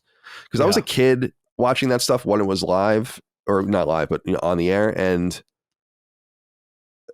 there's something to the framing of that show that kind of explains that to a young mind anyway, that what's being represented here is the life of the person who executes that stuff on stage, and it feeds it. And I think once I realized that, I really fell in love with stand-up comedy too. And I really, really do love stand-up comedy. I don't really watch too much of it anymore because I'm watching other things, playing games. But I will say that every time that I sit down and watch a random stand-up routine on a streaming service or on YouTube or something like this, it's almost always like, this is fucking hysterical. I love this stuff. And the most recent one I watched was probably Chappelle's newest one, which was pretty controversial. I actually thought it was great. I like that he keeps hitting on topics that people don't want him to touch, because I think that he doesn't care. And that's the one with the Titanic joke. Yeah. That was good. And he's great. But the HBO, generally speaking, when I was a kid, in Showtime, they would have like all of these comedy specials, and there was just so many of them, random people that you would never see again. Not all of them hit, and some comedians don't hit for me as well. I think that I became really interested in more modern, what you would call like 21st century modern stand-up comedy through the Comedy Central roasts, which I contend are still some of the funniest things I've ever seen before, like Stem to Stern. So good. Those things are just so good. They're so funny. I think we could do a roast like that one day, as long as everyone understands what it's about. That'd be amazing. And that's a great idea. Like the roast of Colin Moriarty or whatever. Just understanding that I'm going to fucking destroy all of you too. Like when I get up there at the end, I think that would be fun and funny. But so if you're getting a slight taste of that in New York City, that's fine. That's okay. I think that if you take yourself too seriously, then it really detracts from your own ability to reach people. I think like no one likes that. At least in my experience, like I can't take myself too seriously. You have to be able to take the piss out of yourself and aim at yourself if you have any hope of being looked at as like an honest arbiter of what is funny about other people or what is unusual or strange in the world. So I'm totally Colin, there's a great. Yeah, go ahead. Sorry to interrupt you. No, it's okay. There's a great episode of The Office when they do when Michael Scott wants to do a roast of himself, and people get up and they like, because it's the character, they like seriously hurt his feelings, and he just can't take it and storms out. And then the next day he comes into the office and he's like written down a bunch of just like one-liners about everybody in the office, and they think it's hysterical. And I'm like, it's funny because the character, if you know the character, of course Michael's going to take it personally, whatever. But I think the real thing in that episode is that when people are getting roasted and it's also kind of true, and they can like accept it in the way it is, even though he means it spitefully in that episode, like that's where the real comedy is. I think a lot of times it's that deprecation, that self-deprecation. It's he didn't do it in a good spirit, but it's when you mock something about someone that's not an immutable trait. I think that's like peak comedy. Obviously you have to know your audience and know if they can take it, but I think that is one of the highest forms of comedy, is knowing how to push an idea that someone has, but not to the point where it's offensive to that person. Yeah. It can be offensive. Other people like to get offended on people's behalf, and that's just lame in my opinion. And that's what a lot of stand-up comedy people are, offended on other people's behalf. But I think that like that episode is just funny, but it also like tells a very good story about how comedy works. The audience matters. The audience that you're talking to and also that you're talking about matters so much that the comedian cannot be funny, and the content is still funny. I agree 100%. And I guess that kind of goes into the final question that you had, or the thing you said that we wanted to touch on, which was like, could we or did we want to do stand up? Is like, do I think I could do stand up? I do. Yeah, I do think I could do stand up if I like put my mind to it and really focused on writing 15 minutes worth of jokes. I think I could do that. I do think I'm naturally funny. Dagan and I talk about that on Knockback all the time. We just grew up in a very unserious situation. Like I really think that's a nature versus nurture thing. Like just looking at everything and always just cracking jokes. Not even all of them are funny, but just having that inclination, I think, is something you're probably not born with, but obviously bred with. And so that's something I couldn't escape. And so, yeah, I do think I could do it. And I do it to an extent during the live shows for just a few minutes, probably. And those are more vamping and riffing than stand up. But I think that I could probably do it. I want to do things though that I think I can do really well. Like where can I excel? Colin's Last Stand is a great example. Like the early history and political shows is like, I didn't enjoy doing it. No, but I didn't really excel there either. It wasn't a place like where I felt essential. And I don't know that I would feel that way in comedy either. So it's like not something I'm really hungry for. It's like, yeah, most things people would say like, oh, do you think you could do this? It's like, no, absolutely not. I couldn't do that. Do you think you can fucking, become an astrobiologist or something? It's like, no, probably not. I really don't think I have the intellect for that. But do you think you could write like a stand-up routine and have it be funny? Yeah, I think I can do that, but it will never happen. Like all the other things in my mind that I don't pursue, I would never pursue that either. All right. Well, this is the year for me. I think I don't like do resolutions or anything like that, but I'd like to this year at some point find an open mic or something, because so when I was in college, we had comedians come in and I was the student body president, and I would do like the intro and do like 3 to 5 minutes of like talk, and people loved it. People laughed, but also everybody knew me. They knew my personality, etc. And it's hard to be funny, at least for me, because I'll interrupt the conversation, especially on Zencaster. It's hard because of the lag, but I'll interrupt the conversation to make a point, but I usually won't interrupt the conversation to like try to make a joke about something someone said. And so I think it's tough there, but I think I'm not great on the fly. And I also know the audience. Like if I don't think I'm the funniest person in the room, I'm not going to be the one who like steps up and tries to be funny. Like Dustin and I are with our buddy Brandon all the time. Brandon's the funniest person in every room he's in my opinion. And so I'm not going to try to crack a joke because Brandon's there and he's going to make it first and it's going to be better. But I'm like Dagan. I write down, like I literally have a document in my phone that's been going for like 5 years of just like constant thoughts. And of course, sometimes I'll lay down in bed and just think of like, how would this go? Could I string 4 or 5 of these together? So I think this is the year that I want to try to do like something small, because I talk and people laugh. My in-laws think I'm the funniest person in the world. in college when I did that stuff, people knew me and they thought it was hilarious. But I also, even though that feels really good, I also know, like, in my heart, these people already know me and like me, like Dagan was saying. A little bit, but it's not cheating. But you feel like it is. I mean, I'm sure, Dagan, that if you got up there, by the way, Dustin saying at Houston is like people saying in Long Island to me.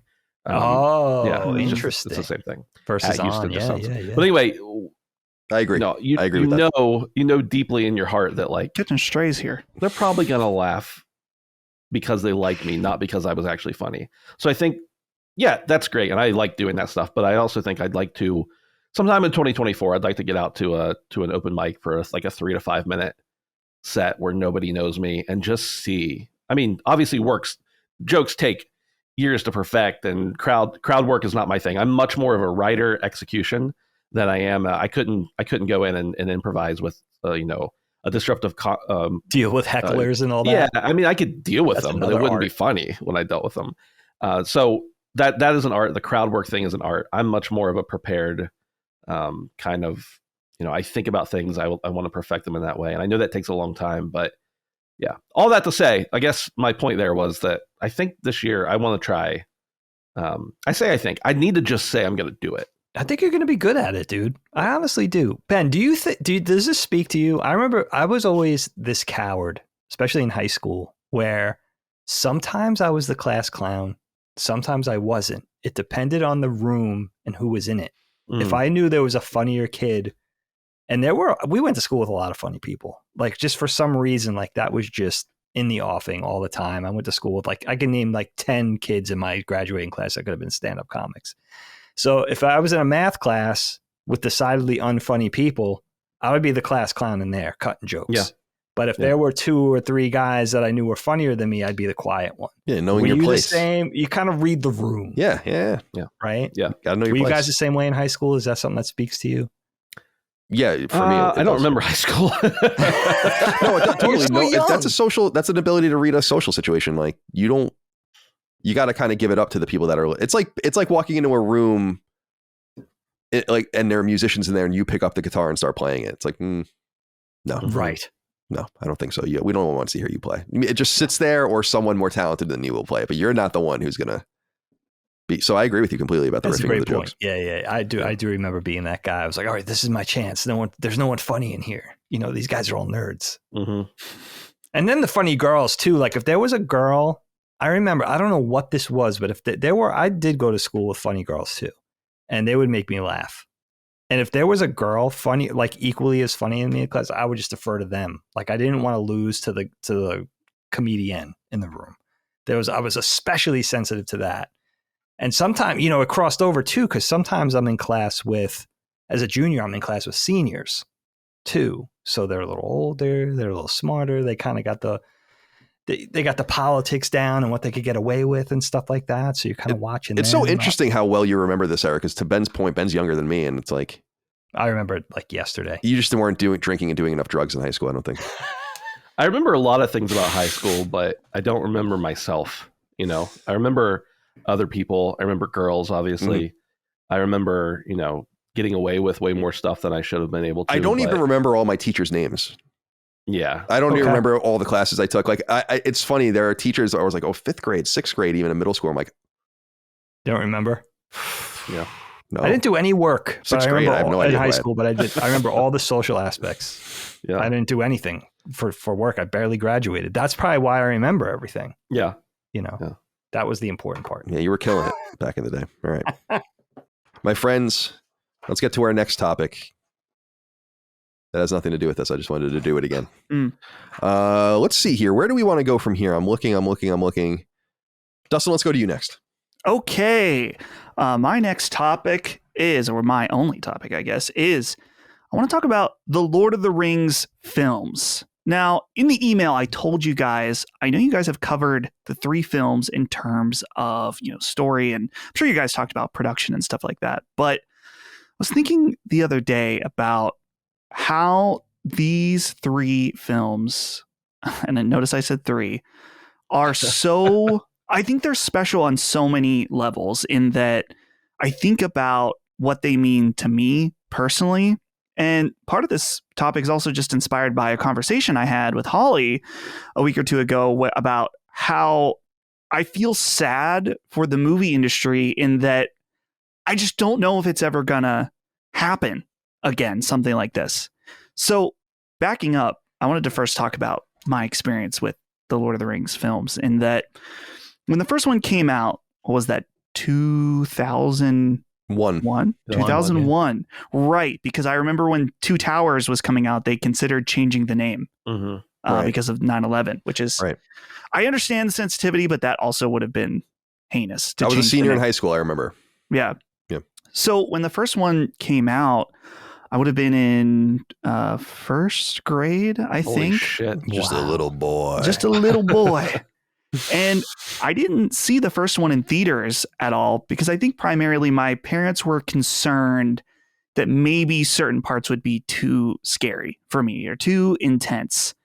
And I remember very vividly, I was in Cub Scouts, and Cub Scouts was wrapping up at this kid's house that I was at, and he threw on Fellowship. And I remember seeing the intro and my eyes were like glued. I was like, oh, whoa, what is this? I need to see it. And I remember on the way home, I was like, I got to see this movie. I just saw this beginning part. I think I only really saw the intro at the beginning. Like maybe I saw like when Gandalf was showing up in the Shire, but there's that whole intro sequence kind of setting things up. My mom was like, well, I was kind of concerned you might find it too scary. You didn't like, because the intro part does have some like orcs and stuff like that. And I was like, no, I'm totally fine. I got to see this. And so I remember seeing it finally at home and being so amazed by it, to the point where, after that, seeing both Two Towers and, man, when Return of the King came out, it was an event in the Furman house. We went to the theater. It was like opening night, waiting in line, being like, man, the culmination of all this, it's all coming down to this. And also, so not only seeing the movies theatrically, but after the first movie comes out on, I think that was right around the time DVD. So we didn't have them on VHS. We bought it, but then they came out with the extended edition. And this was a revelation. It's like, holy shit, this is so much better in terms of just its completeness. So I remember always when Two Towers came out, wanting to watch it. It was like, no, we got to wait. We got to wait for the extended version. And then we'll get that, of course. And it's crazy how well these films have held up in the years. A few years ago got the 4K versions of them, and sure, there are certain moments where maybe the cave troll in the first movie and a couple of other instances you're like, okay, maybe this is a little, you can definitely tell it's CG, but it's not distracting, I guess. And how important these films have been to me. And dude, Holly is the biggest Lord of the Rings buff I know, where I've read The Hobbit, I've read Fellowship, and then I was listening to Two Towers on audiobook right before I left my old job. And then at that point, I wasn't listening to anything anymore because I was working from home. And then so I never got back to it, which I should. But Holly is deep in the lore. She's there's all these like Lord of the Rings YouTubers and stuff like that. And of course, all of this stems from the amazing work of J.R.R. Tolkien. So the other thing touching on is just thinking about these films. What is so incredibly interesting is just the creation. And if you've ever seen or owned the extended editions, they come with insane behind the scenes features, or it's like 10 hours per movie of behind the scenes stuff. And I remember pouring into these, each one. I don't know if I've watched all of it, but it had hours and hours of watching these behind the scenes, and largely probably contributed to a lot of my interest in production and film at the time, was just seeing how these movies got made. But what always surprised me and what makes me sad, and obviously when we throw it to you guys, you can take it any direction that you want, it's just that it comes from such a special time where we were pre-CGI kind of. We were like making that transition, right? And so they fit they have this timeless aspect to it. But the fact that Peter Jackson, a relatively, I don't want to say unknown director, but never directed anything to that scale, prepares to make these 3 movies for 5 years. 5 years in pre-production for these movies. And then is given, the ability to film all 3 of them at once. And not with some pretty big actors at the same time, huge budgets. Particularly, and this is what I said, that special era of pre-CG where so much of it is practical, right? And and I'm so glad that the Return of the King, was given that Academy Award Best Picture, kind of as, and I always think of it as like for a blanket for all 3 movies and what was able to be done. And it's so interesting to me contrasting that to The Hobbit, which at this point, Peter Jackson has openly admitted that he winged it, and not because he's lazy, but because of this situation that they were trying to have Guillermo del Toro do it for a long time, but they weren't ready. Schedules weren't lining up. Eventually he had to walk away. And if I recall correctly, basically New Line was like, we're doing these movies with or without you, Peter, and we're going to start filming soon, or we'd like to. Are you in or are you out? And I remember watching some of the extended features of The Hobbit and just seeing there's like a scene where Peter Jackson is like sitting on this like Middle Earth set, like just like this, like can feel the chaos around him. And it shows in those films that they weren't as well prepared for. They took too many liberties, and they got, I don't know if it was Peter Jackson, but the studios got money hungry by making them a trilogy when it was totally unnecessary. And the last part too is that those Hobbit films were, even though they weren't that much after Lord of the Rings, they were past that practical era where I can think of so many things. They added that weird, is it like an orc commander guy that he has like his arm chopped off or something? And I remember seeing the theater immediately be like, that's not real.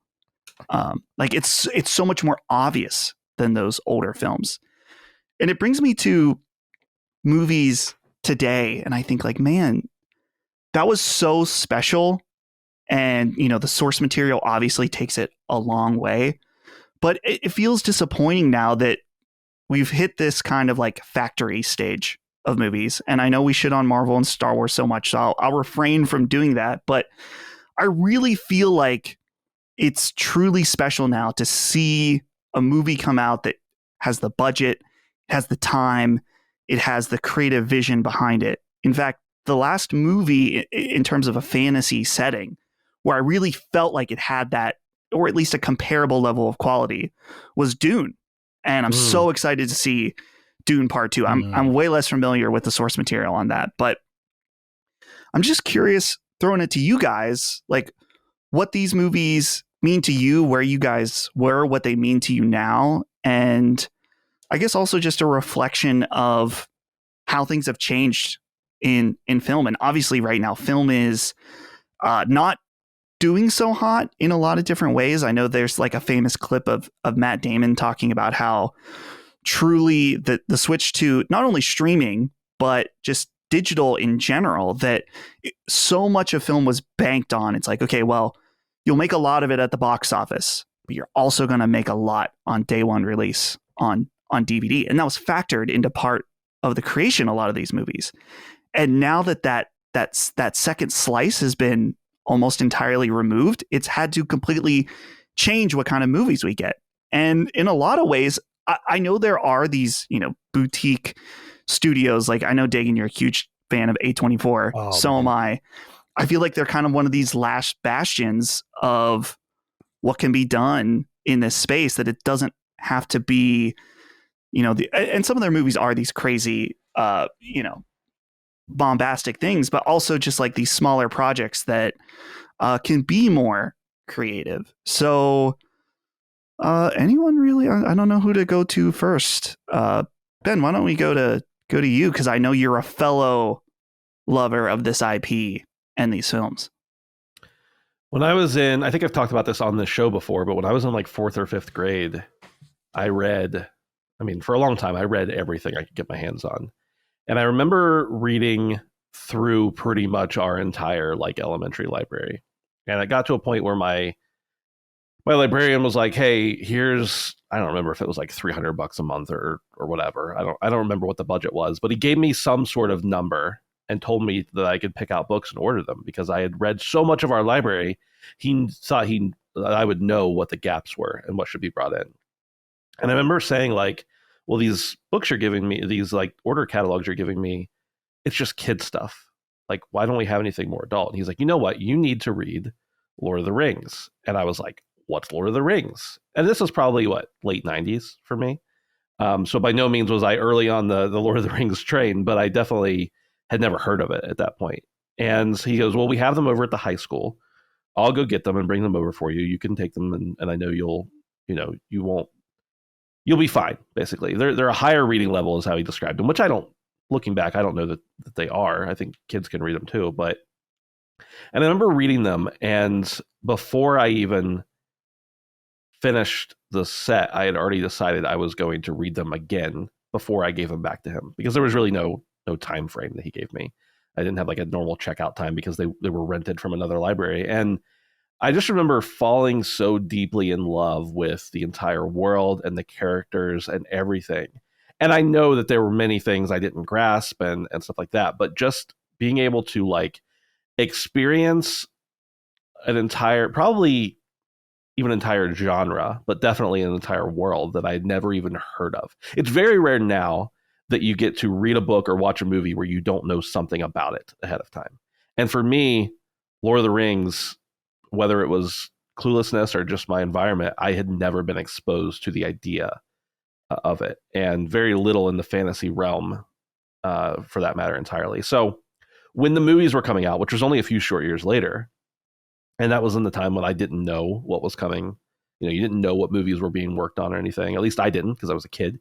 But when those movies were coming out, I remember being like, I cannot believe this is going to happen.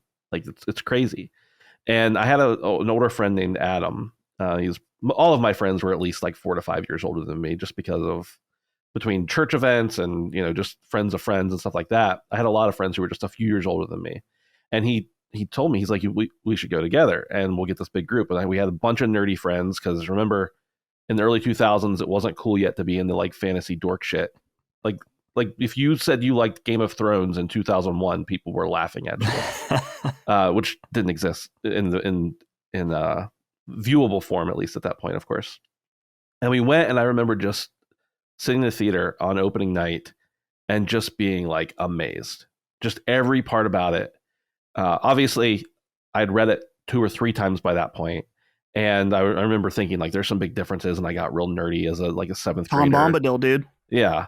Which I don't really like Tom Bombadil, but that's if you want to get into real nerdy conversation. Yeah, a lot of people probably don't know who Tom Bombadil is, but there's such a conversation around that and the inclusion or exclusion of Tom Bombadil in the movies. That's getting too far. We'll go back to that later. That's a deep dive. Some other day. Yeah, that's a deeper cut that we want to get into. But I just remember thinking, and I remember vividly, one of the things I thought so eventually DVD came out. I remember I begged my mom to buy me the DVD at Walmart or something. And then the special edition came out. And of course I had to get that. And actually, I don't know that I got that. My buddy got it.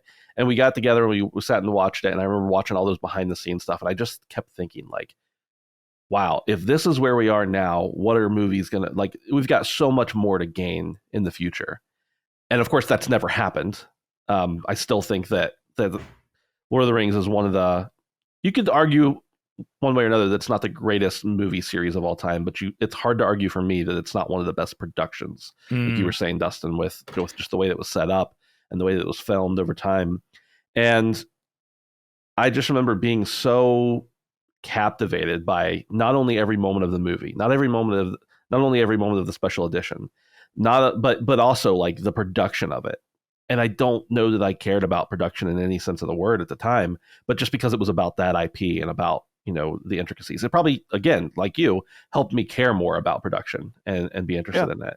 And so yeah, those movies have had a lasting effect. I probably watch them the full way through, at least every 2 years, probably. Not all at once, of course, but although there was a time when I was in college where we did that one time, and it was a nightmare. Dude, I did an all-nighter once. Yeah. There were people there who weren't interested and were just there for the party, and it sucked. But anyway, you talk about, the disappointment of The Hobbit. And of course, now we have Rings of Power, which a lot of people weren't so keen on. Mm. I had also read, okay, first of all, The Hobbit's not good movies, but I still love them. It's like the new Star Wars movies. They're not good, but I like them. Okay, that's just most of the Marvel movies, not very good. I like them because they're properties, they're IPs that I care about. So at least being the kid that was mocked for my Iron Man book bag in 7th grade, seeing the people mocking me waiting in line in 2008 to go and see Iron Man at the theater, and they're in line for 6 hours ahead of me. I'm like, that's satisfaction. Gotcha. Yeah. That's a little bit of satisfaction. Yeah. So it was kind of the same thing with getting to see those movies or those books come to life, whether it was that good or not, was still satisfying to me, and I still like them. I'm not going to rewatch them as often as I rewatch Lord of the Rings. And then with Rings of Power, having read all of the, God, I'm I guess Holly and I would have a lot in common here. I didn't even know that she was that big into the lore, but having read, a lot of the appendices and reading the Silmarillion and reading all that stuff, getting into some of this where people are complaining, this isn't what they should look like. This isn't, and I'm like, you don't have any idea what you're talking about. This is important because of this thing that you've never even read. And I guess there's a little bit of gatekeeping there. Sure. I'm not. So you like the show? I think I like the show, but that's separate from whether or not I think the show was good. Okay. I don't think it was done as well as it could be, but from the ancient lore aspects of Middle Earth, I think it's fantastic. Is it over now, the show? I actually don't know because I don't care enough to keep up with it. The first season obviously was done, but I don't know if they're doing more or not. It was super expensive. I know that. Yeah, it was more expensive than the trilogy, I think. Most expensive thing ever, yeah. Yeah. And way less good. So yes, Dustin, I'm a huge fan of those movies and the impact they had. Of course, the entire works in general, I'm a fan of the book set and everything else. And just the amount of things, I don't really do this with authors, but the amount of things I've just read and watched and listened to about Tolkien because I love his books so much is insane.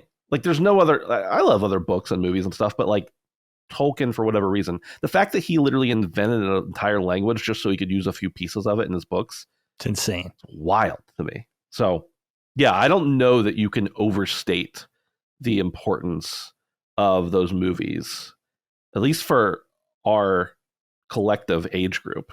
I mean, my kids love them. They're obviously, they're 8 and 10. Wow, they love those movies. And I think the first time they watched them was a few years ago.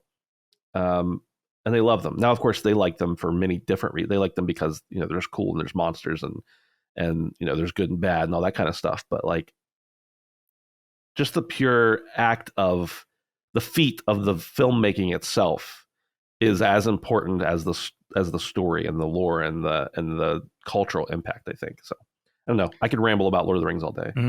One thing to add in, you talked about the lore aspects for Rings of Power, but that's another thing about the movie or the films is what's so cool. And I haven't read Silmarillion, I haven't read the appendices, but I know a lot about the lore from the cheap and easy way of YouTube. Yeah. But even if that is your exposure in some way, there's so many things in those films that if you don't know, it adds so much texture. The example I always think of is they made a detail that when you see the close-up of Galadriel, she has what looks like stars in her eyes, special reflections. And it's because she was the last elf to see the tree of the gods, the Valinor, right? And so because she was the last one to see, it's imprinted in her eyes, and they made that detail in the film. So cool. For those people that know it. They never explain, they never say anything about it, but the movie is filled with those things about it's okay, this is where 5 years of pre-production of people that deeply care about the lore come from. So but you look at something like the Palantir, which obviously plays a part in the movies, but they don't really explain it or talk about it other than maybe one throwaway line from Gandalf.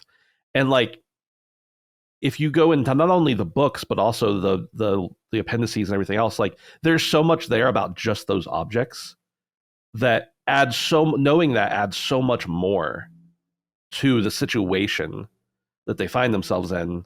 I don't know. Yeah, there's almost too much to study there to really get into. Oh, dude, you bring up Gandalf, learning about like his position in the world and who he is. It totally changes the character. Yeah, Gandalf he's not just some wizard guy.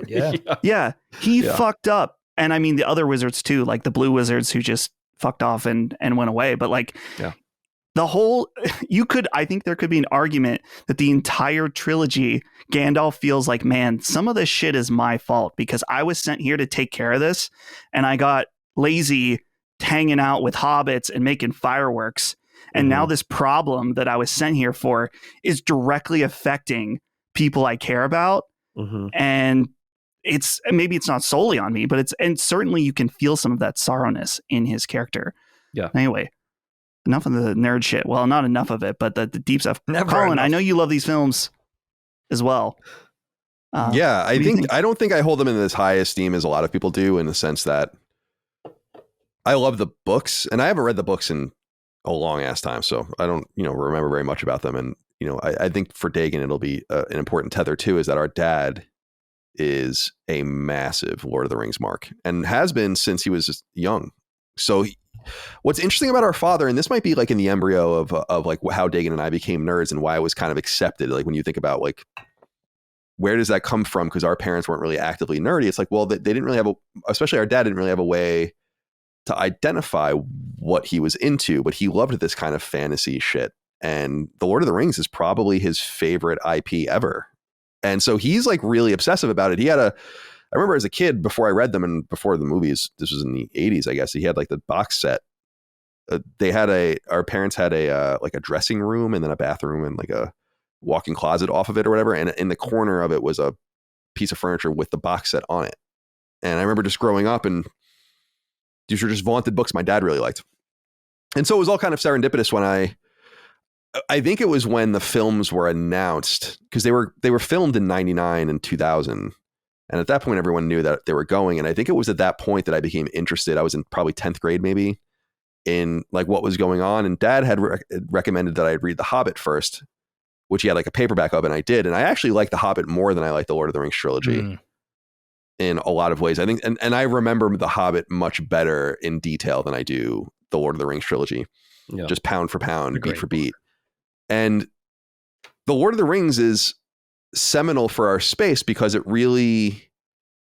didn't invent everything in our fantasy space, but it certainly like put it all in one place for then others to copy off of. And that's clearly what happened. And there's just no doubt about it. It's probably in regards to video games, it's probably one of the most important pieces of IP ever. Hell yeah. And so from that perspective, I really appreciate it. I watched them through, I think with Micah a few years ago. I want to say we watched them. I think I remember that you did. Yeah. For knockback? Yeah, maybe that's what it was. Maybe we did do knockback on it, on the 3 movies. I really don't remember.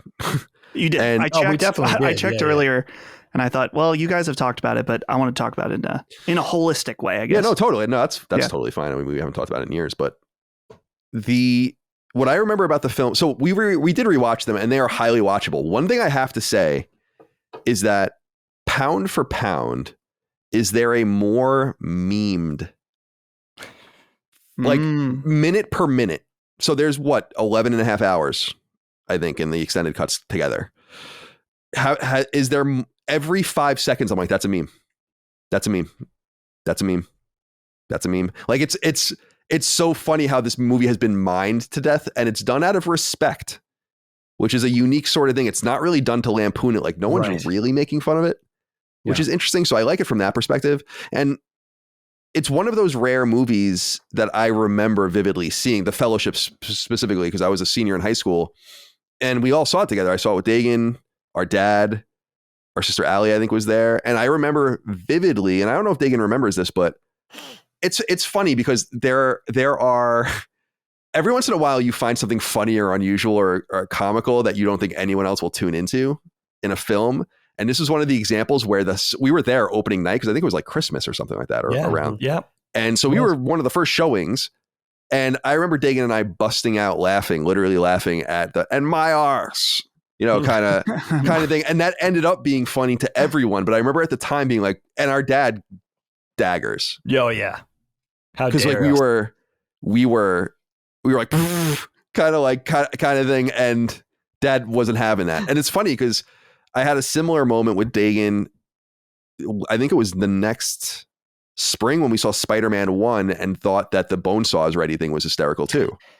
And then everyone ended up thinking that was the funniest thing. Bone saw is ready, like that. And we immediately thought that was funny. So I always remember just seeing Fellowship for the first time with the family as a senior in high school. Like you said, it was right after 9/11. And it's a pretty extraordinary production. I mean, there's no doubt about it. I just don't really hold them in the esteem that other people do. Like, I think that I knew people, like you guys said, Ben, you said rewatching it. I had a friend, Kevin, in college, and he lived in San Francisco, and he had a tradition every December that he would have people over to watch all the movies. And I'm like, I'm not. And he would always invite me. And I'm like, dude, I have no interest in watching the Lord of the Rings movies every year. Are you kidding?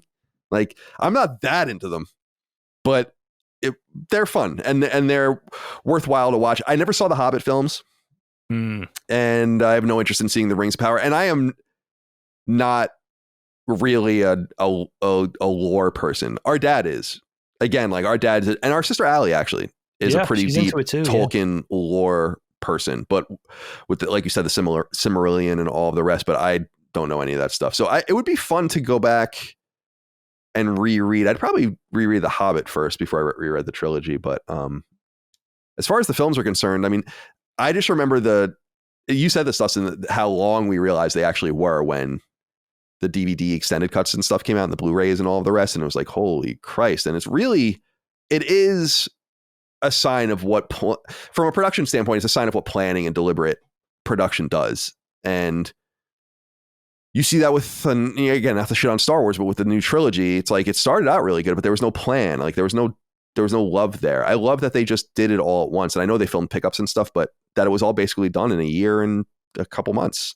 And then you craft it and do all that kind of stuff. It's still beautiful. It's got that ethereal kind of lens over it where it just looks right. Mm-hmm. And New Zealand is where they filmed it, right? I think. Yep.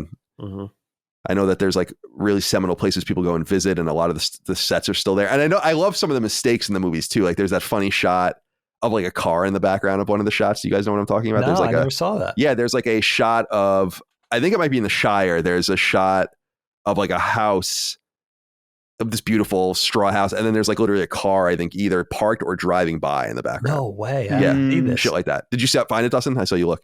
Yeah, I think it's kind of a shitty image though. And I think they fixed it. Like I think they removed it in like later editions of it. Yeah. But yeah, like there's little mistakes like that in the movie, and I only know that because I watched the YouTube video about the mistake. Like that, there's like quite a few of those if you know where to look.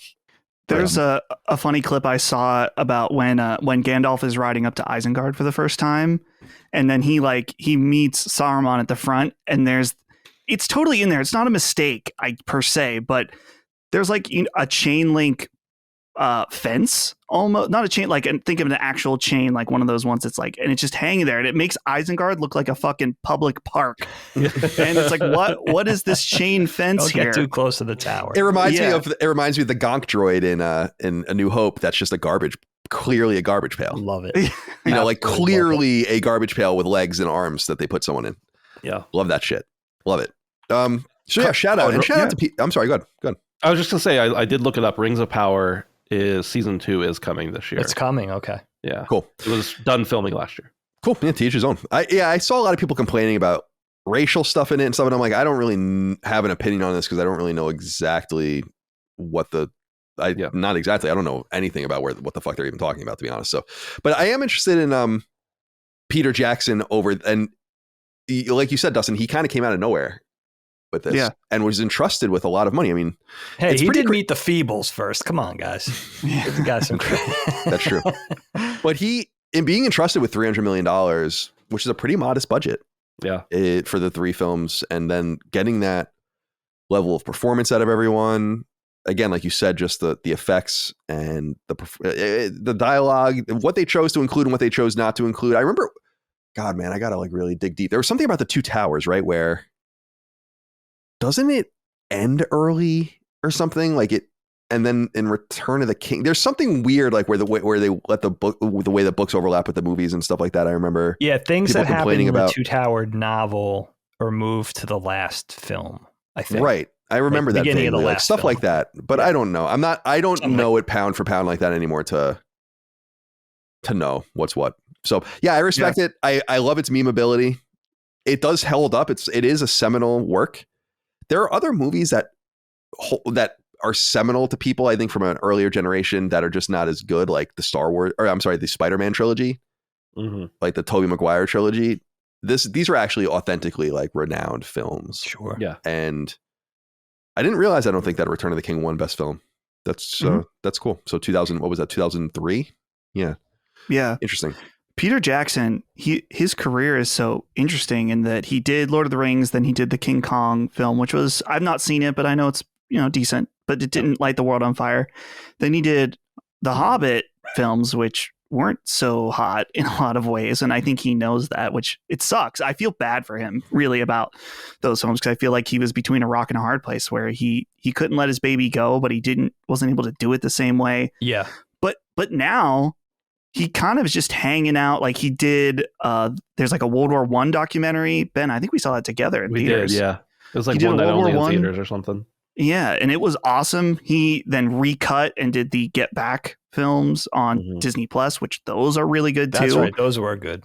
Yeah, so he's kind of just doing what interests him. I don't know if he has that spark anymore that he did to do something like Lord of the Rings, but I feel like you've done your part, man. Like it's good. You've given us enough. And so he could have stopped at that, right? Yeah. So Dag, to throw it over to you, obviously take it any way you want. I'm most curious what you think though about the film aspect, like where we are now and how this feeling, like, is my feeling of, man, this is never going to happen again. Do you feel like that's also true? Yeah. In some cases that was kind of a magical era and like kind of a one-off period that I think, now with the advent of subscription services and direct to TV type of models and stuff, we may have seen the last of that bit of, wizardry, no pun. But I mean, Dust, you read my mind because I was surfing HBO Max earlier in the week and I came across the trilogy and I was like, I'm going to sit down and watch Return of the King. I haven't seen the movies in a long time. And I watched it over 2 nights, like 3 nights ago. So it's fresh in my mind. Oh, that's awesome. And I had it no really idea. took me back. Works out. Yeah. I mean, it really it had been a while. It really took me back. And it took me back to how I felt when they came out, because I mean, I grew up with boomer parents, right? And Lord of the Rings, the books, were like one of the first legacy heirloom IPs that was handed down from like the boomers to Gen X and the millennials. Like if it wasn't going to be Lord of the Rings, what did they have? Maybe Star Trek, Superman, Spider-Man, Lionel trains, and baseball cards. It was going to be one of those things were going to be handed down from boomers too. That was like early nerd culture. And they, like Colin said, my parents were really deeply into Tolkien and handing down telling us from a very early age, like, you got to read The Hobbit, you have to read about Lord of the Rings. I remember saying or thinking when I was a little, my parents constantly talking about Lord of the Rings. I know I mentioned this when we did the Knockback episodes. I remember thinking that it was about something completely different. Like, I don't even know if I knew anything. I didn't know anything about the fantasy genre or anything like that. It was all, I grew up with Star Wars. So it was all sci-fi. So the fact that I grew up, I probably didn't read the books until, like, I didn't take it from my parents. I think I waited till like AP English in high school. Read The Hobbit, read the trilogy, I read everything in high school, and realizing like, all right, they're about to embark on these movies. Lord of the Rings, I already knew as a teenager, like, that's the last word in fantasy, right? That inspired the fantasy genre as we know it would never exist without Lord of the Rings. RPGs, JRPGs, D&D, tabletop gaming, Game of Thrones, like none of this exists without what Tolkien created. So there was a lot of gravity. And I remember this period, like 2001, the holidays, by this time, and Colin could speak to this too, the disaster that was Phantom Menace had already set in. You know, for at least for Gen X and the millennials, we were like, all right, they destroyed Star Wars. We were kind of in that mindset. We were scrambling. It was like it was unthinkable to think that was going to happen to this. This was going to be the fantasy version of that sci-fi disaster. So I remember going in thinking about, oh my God, I don't know if I could take another upset like that. And that gave it higher stakes. And I remember sitting down, all right, like aesthetically, visually, they're capturing a lot of, you know, against all odds, they're really capturing the vibe of the books, right? The first couple of minutes go in, you feel a little better. 10 minutes goes by, it's looking good. And I'm talking about, yes, like New Zealand standing in for Middle Earth. Absolutely. The casting of this movie, which is a masterclass in casting to an actor, right? The props, the costumes, the amazing visual effects, Weta, just having, you know, really capturing the atmosphere and the look of this world, from the characters to the environments, the whole world building thing. But you know, when I knew they really got it and I felt really good, there's a scene in Fellowship where the party, early on their adventure, they confront they're almost through the mines of Moria, and Gandalf has to confront the Balrog. And he's on the bridge of Khazad-dûm confronting this beast, this mythical beast, right? And Gandalf falls. And if you didn't read the books, you know, you just think he's dead. And of course, the party thinks he's dead. And they leave the mines, they scramble out, and everyone is just an emotional wreck. It's complete turmoil. You feel their heartbreak and their fear, like, what are we going to do now, type of thing. And in that scene, it's like a little 5-minute scene where everybody's just grieving and the hobbits are on the ground crying. Even Legolas looks upset, and Boromir's like, give them a minute. And, you know, Aragorn's like, we got to get going. Like, this place is going to be crawling with orcs.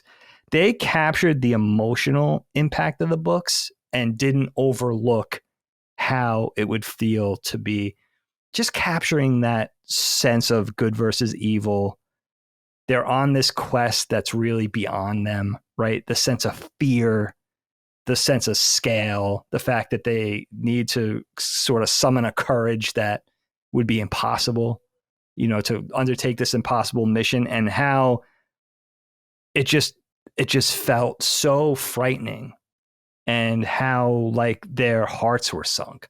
And they captured that in the movie. And I was like, holy shit, it's not just the visual trappings. They got it.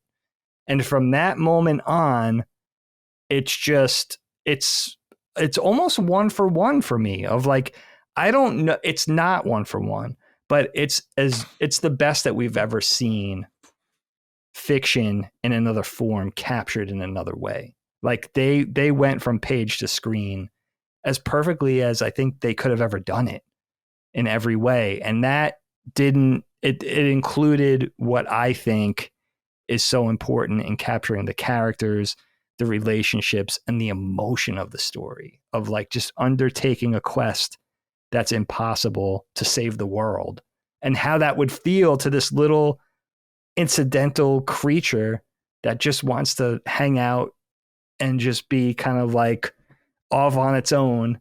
And now smoking weed.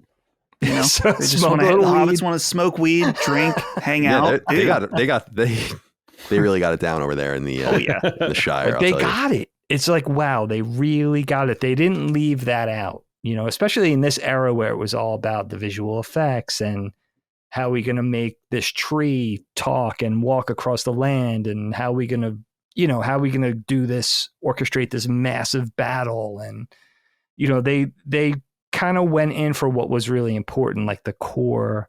They had the foundation of what makes those stories tick in any format, right? And held to that. And I think I think Game of Thrones is really the only work of fantasy that came after that was maybe even less problematic. Like, if you think of Game of Thrones, and we've talked about that on Knockback too, like that doesn't have any and my ox moments. Like the Game of Thrones is perfect. I don't know what it is about Game of Thrones. There's a lot more gravity it's kind of like Lord of the Rings After Dark in a lot of ways. It's fucking awesome. I mean, it's awesome. I mean, it's an amazing thing, but it does all those things that make it more subversive. Right? Yeah. Is there anything like that? There isn't. I mean, Game of Thrones is, until the last season, is perfect. You know, There's like no, you're right. There is no like memeable. not Well, really, I not don't unless think you so. take it and spin it out of context, you know. But Game There of was Thrones the- also, I think, because it's like a dark version of Lord of the Rings, right? There's political intrigue, there's backstabbing, there's all kinds of unsavory human thing, incensed and all kinds of crazy things going on. I think it's easier. I think Game of Thrones had it easier, and also, but they were also based on books. You know, I think without Game of Thrones, we'd still be talking about Lord of the Rings being like the perfect form of fantasy, taken from the page to the big screen. And you know, the new series, the Amazon series, I got like 3 episodes in, and it just, I don't know, it wasn't anything in particular. It just wasn't really registering with me. You know, it wasn't resonating. Maybe I have to give it another shot. The Hobbit movies, I think I'm not even going to say anything right now. It's another conversation. You know, that's a perfect book. I think Lord of the Rings, The Hobbit is much smaller. It's more intimate. It's dealing with less characters. It's one of the great books of like just, you know, warm and cozy, snuggle up on the couch and read a book. It's just, there's something about the atmosphere of that book, where the Lord of the Rings, the trilogy, is dealing with it's much wider scope, sprawling, a lot more characters. It's vast. But I think The Hobbit is harder to capture. There's something magical about that book that just makes it hard to translate from the written word. Yeah. My dream for The Hobbit is, man, they had the balls to make extended versions of those as well, which is insane to me.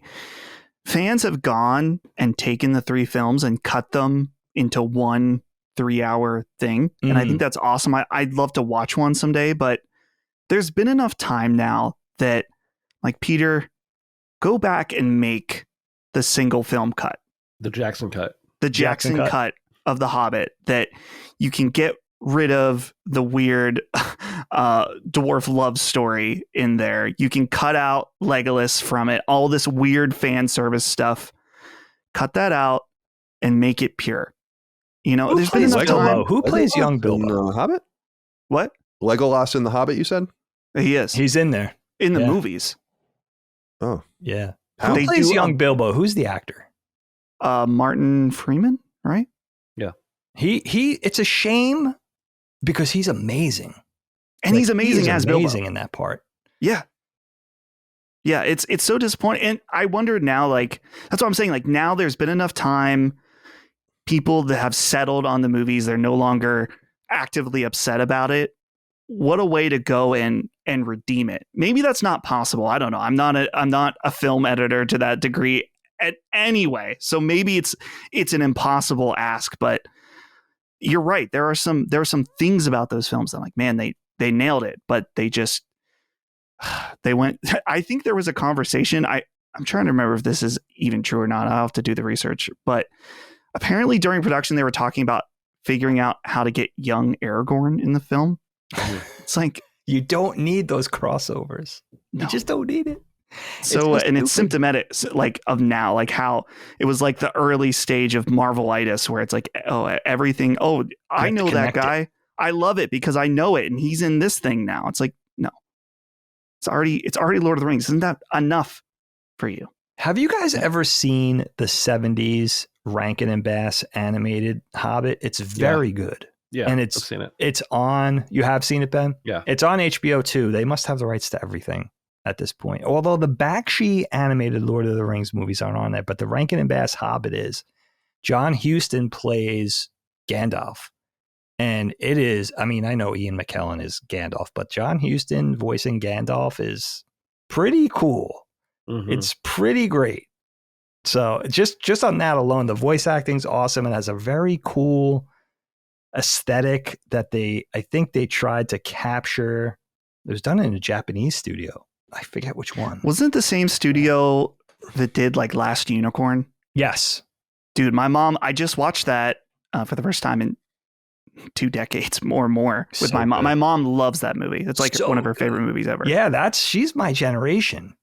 Yeah, that whole was a top mark. They went on to become Studio Ghibli, basically. Yeah.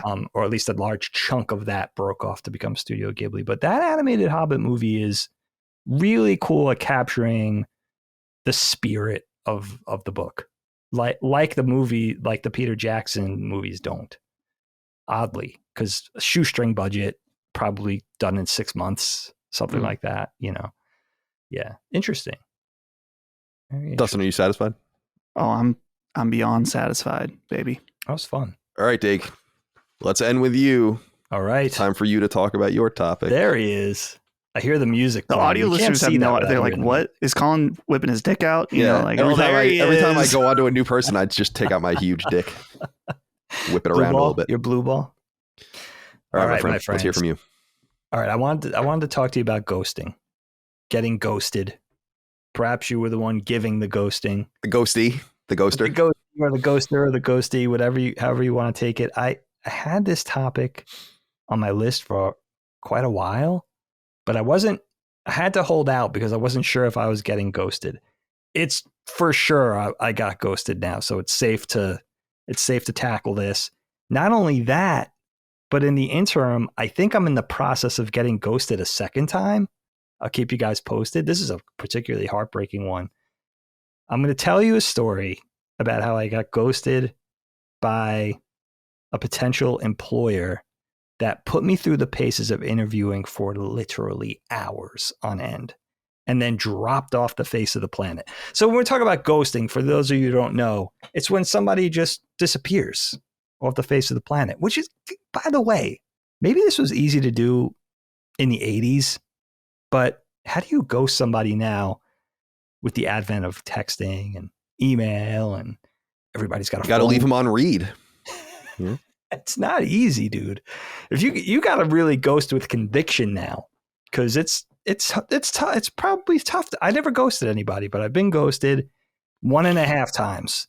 I'm going to tell you guys the story. There was a big company, not an animation studio, but I applied for an animation motion graphics job with this very big national company. Not going to say who it is, but they're based down south. Okay. And they were so big that they were using a staffing agency to look for people for this position. So I applied to this job last year, probably early in the year. I want to say like in January, I applied. Within a couple of weeks, I get an email from a staffing agency say, we represent so-and-so. They're interested in interviewing you for a position. They're based down south. The staffing agency was in Chicago. Do you have time to talk with me? It was like an HR person at the staffing agency. I said, sure. Hopped on a phone call, not a Zoom call. A phone call. Lady was very nice. She was just doing the early dirty work, sussing me out for the employer. And I guess if I got through that barrier, then I'd go on to the next level. Went amazing. She was much more demonstrative than she should have been. Very sweet lady. Got into talking about her grandkids. And she was like, I'm not supposed to tell you this, but I'm going to give you like the highest marks. And she was really cool. And I was like, oh, this is great. You know, I'm going to pass you on to the employer with a thumbs up. Perfect. Thank you very much. Time passes. I sent your information on. I'm sorry, I'm not hearing back from them. Do you have time for another call? Hop on a Zoom call with this lady at the staffing agency. Client's very interested, blah, blah, blah. They're just super busy right now. They're just kind of putting you on ice. They just want to make sure that you know they're not ignoring you. I said, fine. Okay. So now we're probably 45 minutes in of a phone call, over 2 phone calls with the staffing agency. Finally get in touch with the creative director at this place, emails me, schedules an interview, hop on an interview with the creative director and the art director of this place. Hour-long phone Zoom call, goes great. Really hit it off with the creative director guy. Chopping it up. Daughter's going to school in the Northeast. He's down south, but you know, he knows the Northeast. We're kind of bonding. Just seems like like it's going to work. You know, there's a little chemistry there. I remember telling Colin about this last year. Like it was like, you really feel like you're hitting it off with somebody. I could see really working with this guy. I'm excited. He seems excited. Everything goes great. He's like, okay, it's a long process. He, at that point, warns me, like, you're going to have to go through a bunch of barriers. Now, just to tell you guys, to give you a little background on how animation works, a lot of the times there's no interview at all. Okay. It's like they see your interview, they see your resume rather. They look at your demo reel. They'll send you an email, whether it's the creators or the HR department. We're interested. Are you interested? Here's the compensation. Here's the length of the project. Are you down? Once in a while, there's an interview, but usually not. You know, in the old days, maybe interviewing in person. Nowadays, Zoom call. But a lot of times, there's no interview. Okay, it's very blue collar like that. It's not corporate, and typically in animation. So to even go this deep into an interview process is irregular, pretty unconventional, but I'm dealing with it. And again, I'm kind of, you know, taking into consideration, this isn't an entertainment company. It's not an animation studio. I'm not working on a TV show. I'm just doing an animation job for a corporate client in this case as an in-house thing. So they operate a little differently. Okay, fine. Okay. So at this point, the creative director warns me, this is going to be something you're not used to. Like, there's going to be levels beyond me. Eventually, you'll get to the chief, operating officer. And then beyond that, you'll talk to the CEO and have to interview with him too. So this is going to take a while. So he warned me about that. A couple of weeks pass. The creative director, wants to do another call with me by himself this time. Another hour. Now I'm like 3 or 4 hours in with this guy. Goes great. He's kind of prepping me. I think he's feeling me out a little more, but he's more prepping me because now I'm going to meet with the chief operating officer of the company. Okay. So-and-so is going to get in touch with you and set up, so-and-so's assistant is going to get in touch with you and set up the interview for the next level, which is this chief operating officer. Okay, fine. Eventually a day comes, I meet with the chief operating officer. Hour-long interview. Goes amazing. 5 seconds into the interview, she's like, where are you from? And I'm like, I'm from Long Island. She's like, oh, I could totally tell by the way you talk. I'm from Long Island too. Hit it off. Goes amazing, right? Now, you got to understand, I'm like 4 or 5 hours into interviewing with these people. No big deal, but, okay, it's going great. Goes great. Okay, Dagan, this is great. I'll be in touch. Never hear another word from any of these people. Emails follow up incrementally, like a few weeks in, nothing, crickets. 4 weeks later, hey, I'm just following up. I don't want to be a pest. I've been doing this for a long time. I know how to walk the line between being a pest and being tenacious enough to not, to stay on top of things. Okay. Never hear anything. So the interviewing goes from probably January. That whole thing probably went from January to June. June was when, and in this kind of really systematic but slow way over 5 or 6 months, put all the time in to interviewing, staffing agency, then the people internally at the company, then the CEO or COO, just, I guess, whatever happened there. That's the thing. I don't know what happened. There's no closure. Now you guys could play armchair therapist, or you could play armchair detective and try to tell me what went wrong. I don't even know if that's enough information, but that's the thing that sucks. Not just tell me what I said wrong. Tell me what I did wrong. Tell me what turned you off. Tell me what was the red flag. I didn't see anything really introspectively, really honestly looking at this, saying, I have no idea what went awry here. I have no idea. And that's the thing. It's just like, it would probably suck after putting that much time and pinning your hopes to something for that long, but it would probably feel better. At least I knew, all right, like it turned out they didn't want to fill the role. They could just do it between the art director and the creative director. They could just whack it up and save themselves $90,000 a year or whatever they were going to pay me. Right. Or I didn't like what this guy said about this, because there were a lot of questions that you don't typically get working in animation. There was a lot of more corporate structure. What would you do if the client did this? What would you do if, all kinds of workplace things that we just, in animation, is just, I never heard of this before. So I'm trying to walk the walk, trying to dance their little dance, put the time in. So I don't know. So that's my example of getting ghosted. Then my second thing, before I hand this over to you, Ben, I want to go to you first. I had a friend who I've definitely talked about on Knockback. Colin would know what I was talking about, who was not one of my oldest childhood friends. I met him in junior high school once the elementary schools kind of pulled. But 7th grade, I met him and we were like best of friends 7th grade through being high school seniors. Like really like a kindred spirit for me. Just bonded over all the nerdy stuff, comic books, anime, animation. He was an aspiring animator too, very creative, very funny, very witty. Like he was like really like, we were like two peas in a pod. I really connected with this guy and we had a falling out. I don't remember exactly what it was, our summer between our junior and our senior year, but I do remember it was my fault. I do remember it was completely my insanity. So I did something to piss him off and couldn't talk him down off a ledge. And he just hated me from that point on. Anyway. You don't remember what it was? I honestly don't. I do remember it was my fault, but I don't remember what I did. Now, I remember being that age. I could say I was 17. Our parents just got divorced. I was out of my mind. Like I was legitimately out of my mind, you know, I was not in a good headspace. And I think there was a lot of like paranoia. There was probably jealousy with other friends.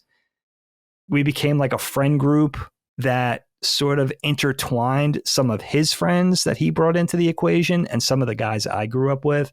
I think sometimes I got a little jealous when they hung out without me. Like it was ridiculous. But I do remember it was my fault. And I never talked to him again. I just never talked to him again. But I could tell you without exaggeration that I probably thought about this guy monthly for years on end. I'm just like, I wish it went differently. I wonder how it would have kind of got sorted out as adults because we were so alike. Like we just got along. You know what I mean? We really just, I think we just really got each other, you know, that type of thing. So I always lamented it. And I always felt bad because it was my fault. And lo and behold, this guy gets in touch with me on social media over the holidays and reaches out. And he said, I heard, basically the long and short of it was on LinkedIn. He messaged me on LinkedIn and he must have found me there. And he was like, I just want to know, I heard one of your podcasts talking about us growing up. And in that podcast, I mentioned his grandma who would, before we drove, would drive us around to all the comic book shops and comic book conventions. And I remember talking about, I don't know what episode it was, Kyle, but I remember talking about his family and how much I loved him and stuff like that. And he was like, I just want you to know I heard the show and it was so nice what you said. And I hope all is well. And I remember so excited because my sisters knew him really well because we went to high school together. And I was like, you never guess who got in touch with me. I was all excited over the holidays between Christmas and New Year's. And I got back to him and we started a little exchange. And I was like, this is amazing. Like, this is so cool. And it got to the point of, I know like something went south in high school. Either of us remembered exactly what happened. It didn't matter. And then he was telling me about, it literally ended with him saying like, I bought myself the USS Flag, the old G.I. Joe aircraft carrier toy. Yeah, that's like the ultimate G.I. Joe toy. And I was like, wow, he's still like the same dude. And then crickets. It's been crickets for the last 5 weeks. And I tried to reach out to him a couple of times. And I was like, shit, it's another one of those cases now. It's in the offing. He might get in touch with me tomorrow. I don't know. But that's another thing too, where it's like, you're looking back at the messages, like, what did I say? Did I overstep a boundary here or something? Did I cross the line in some way? But anyway, all that to say, Ben, ghosting, getting ghosted. Maybe you had to do the ghosting. Maybe you had to be in that unfortunate situation. However you want to take it, my friend. Yeah, when I saw your email last night, I was trying to think about if I've ever ghosted anyone. And if I have, it's not been to my knowledge or not intentional. So I don't think I have anything there. But as far as being ghosted, in business, I feel like being ghosted has been much more frequent for me than in my own life. When I had the brewery, the business, it was insane how many times I would be in touch with someone. Hey, I want to buy this product you have for my business.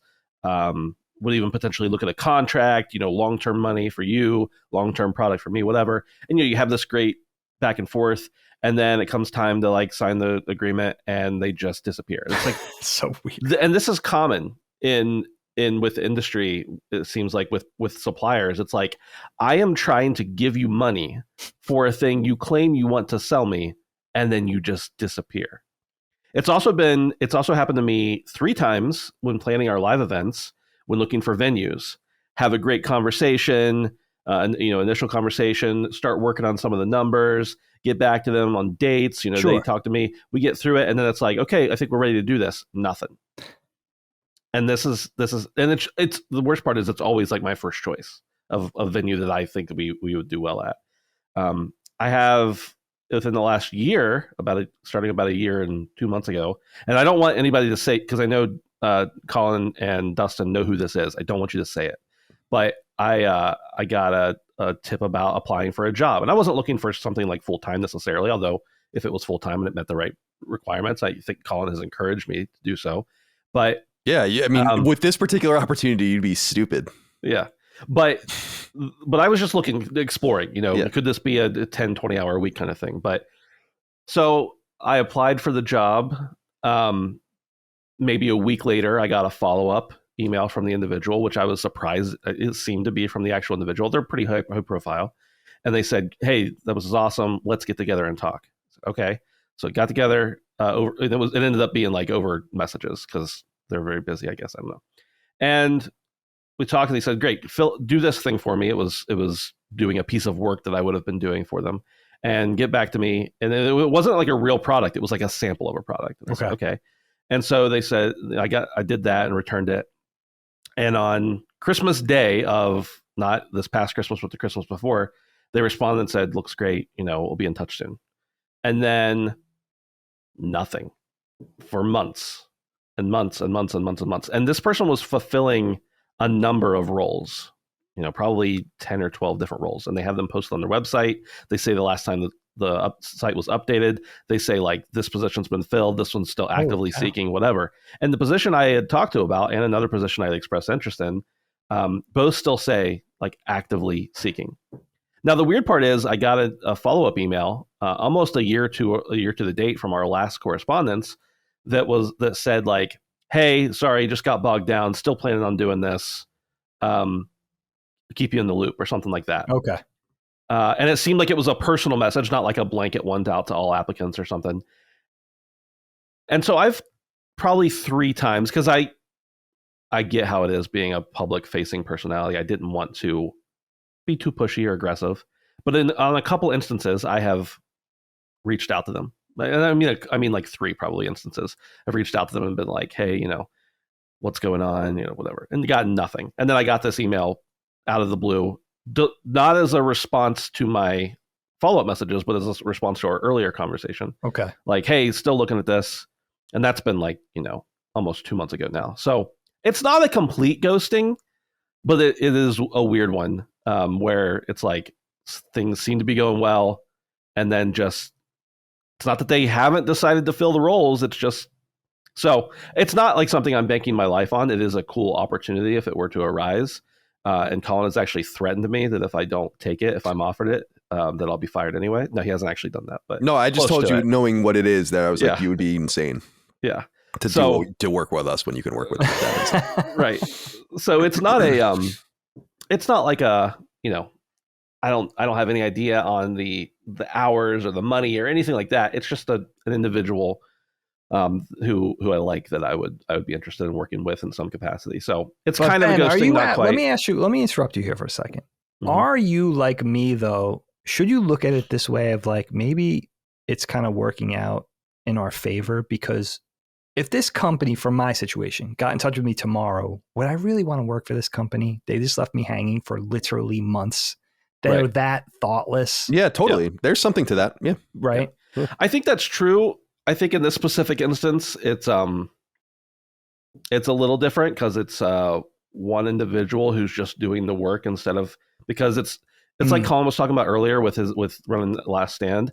It's like I could let somebody else do this, but it would take me longer to explain it to them than to do it myself, and then I would be anxious about it, kind of thing. Sure. So I think that's been the scenario. But yes, I've had that experience in the past with numerous things where it's like, well, do I really actually want to do that?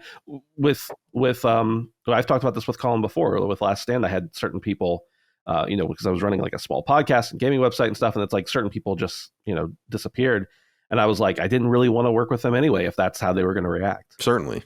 So Again, I'm not bothered by it. It's just an example, and not one I'm not holding out hope. It's kind of like one of those things where you're like, well, it would be really cool if I got to go to Europe this year, but if I don't, it's okay. Like, I still would love to, that's just a random example, but I would still love to do that. But if I don't, it's okay.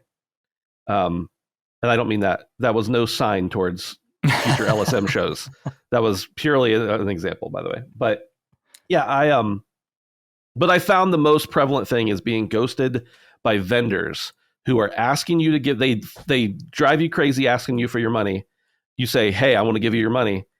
And then they just disappear. That's so weird. It's baffling to me. And specifically, it's been in the brewing industry. It was very hard, specifically with certain types of equipment that we needed, and some supplies to some extent, which I think that may be more of a supply and demand kind of thing. But the other thing that it's been very common with me across like 4 different jobs I've had, 4 different career paths, I guess you could say, that I've had, specifically with people who make t-shirts, screen printing. They are the worst, as far as I've been able to, they are the worst ghosters. I've probably had 15 different people I've worked with who have just ended up ghosting. And the people we work with now are great. What is that? You have issues with everybody, but they respond. Yeah, and merch ops have been our experiences as a company with merch ops have been horrible. Yeah. So I wonder what that is. Flaky, I think fucking people.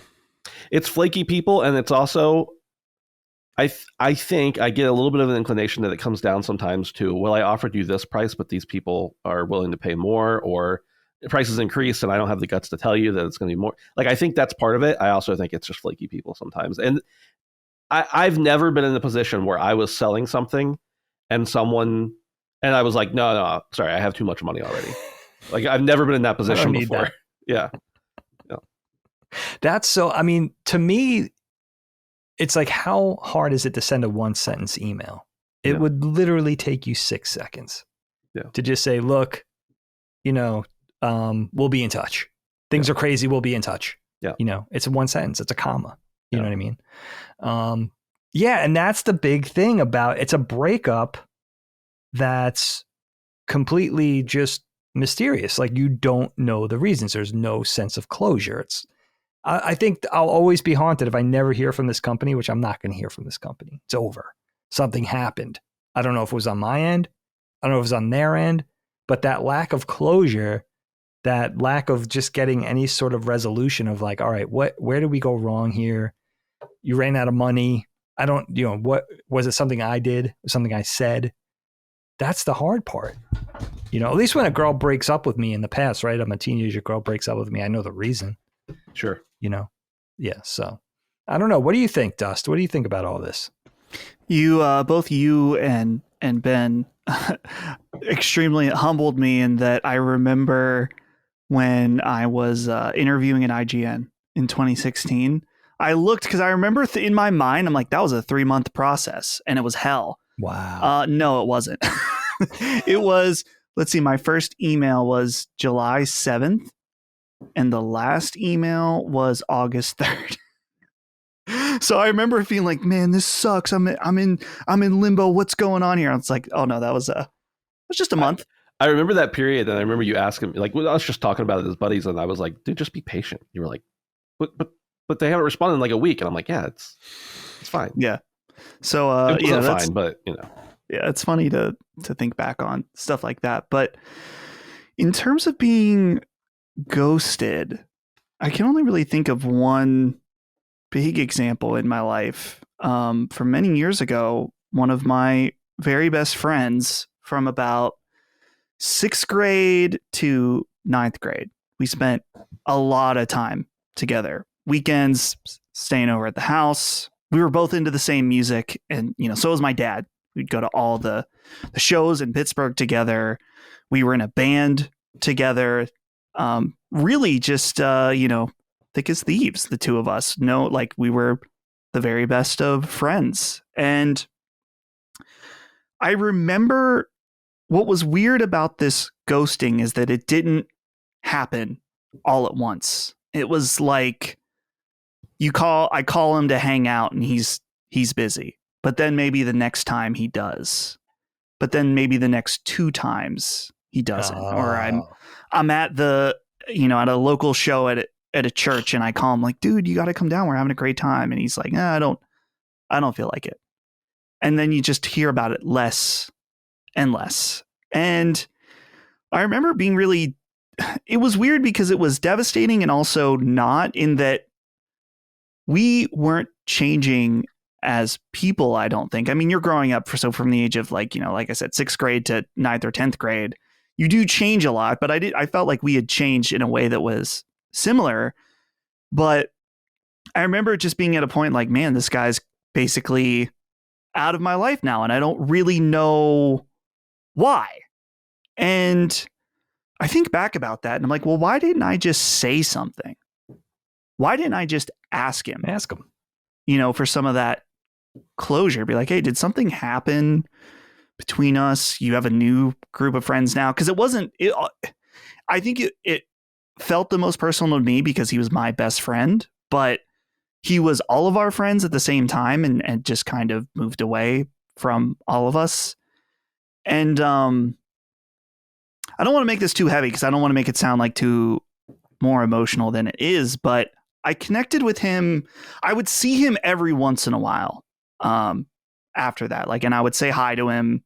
We would talk for a minute and that was about it. And I remember this is such a weird story. On 4th of July, outside of this house, we were lighting fireworks and my mom was into, she had a fire hula hoop.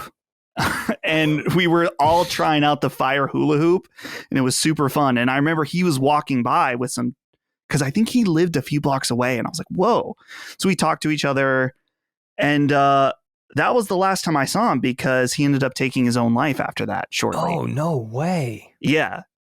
So there's part of me now. It's like, knowing what happened with him. I mean, I don't know a lot of details, but I know his life went down a path that was definitely not like mine. A lot of, drugs and a lot of other bad stuff. And part of me is like, man, I could have, when I saw him outside of my house, that could have been the moment to reconnect. But at that point, it's like we've moved on. Yeah, totally. From each other. Totally. So I don't feel any kind of insane regret where I'm like, oh, maybe if I had reconnected with him, maybe I could have helped him with a hard time. It's not like that. But there is that wonder. It's like, what happened, and that's always going to be an unanswered question forever now.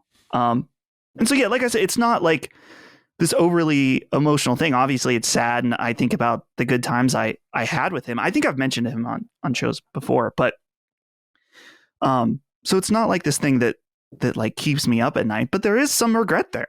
It's like this person was formative at a very, very important time in my life when I was figuring out who I was, who you're going to be for the rest of your life. And someone's the core part of that. And you move separate directions and then it's over, and some of that is eye opening now. Cause I think about some other people that I was close to I wouldn't call this a ghosting. And now everyone has this, that there's people that you were friends with, really good friends with. You have no connection with them now. And I think there's a balance too, because I noticed that and it's tough because I grew up very specifically in the social media era as a millennial. I remember life before it, but I don't remember life as an adult pre-social media, right? That didn't exist.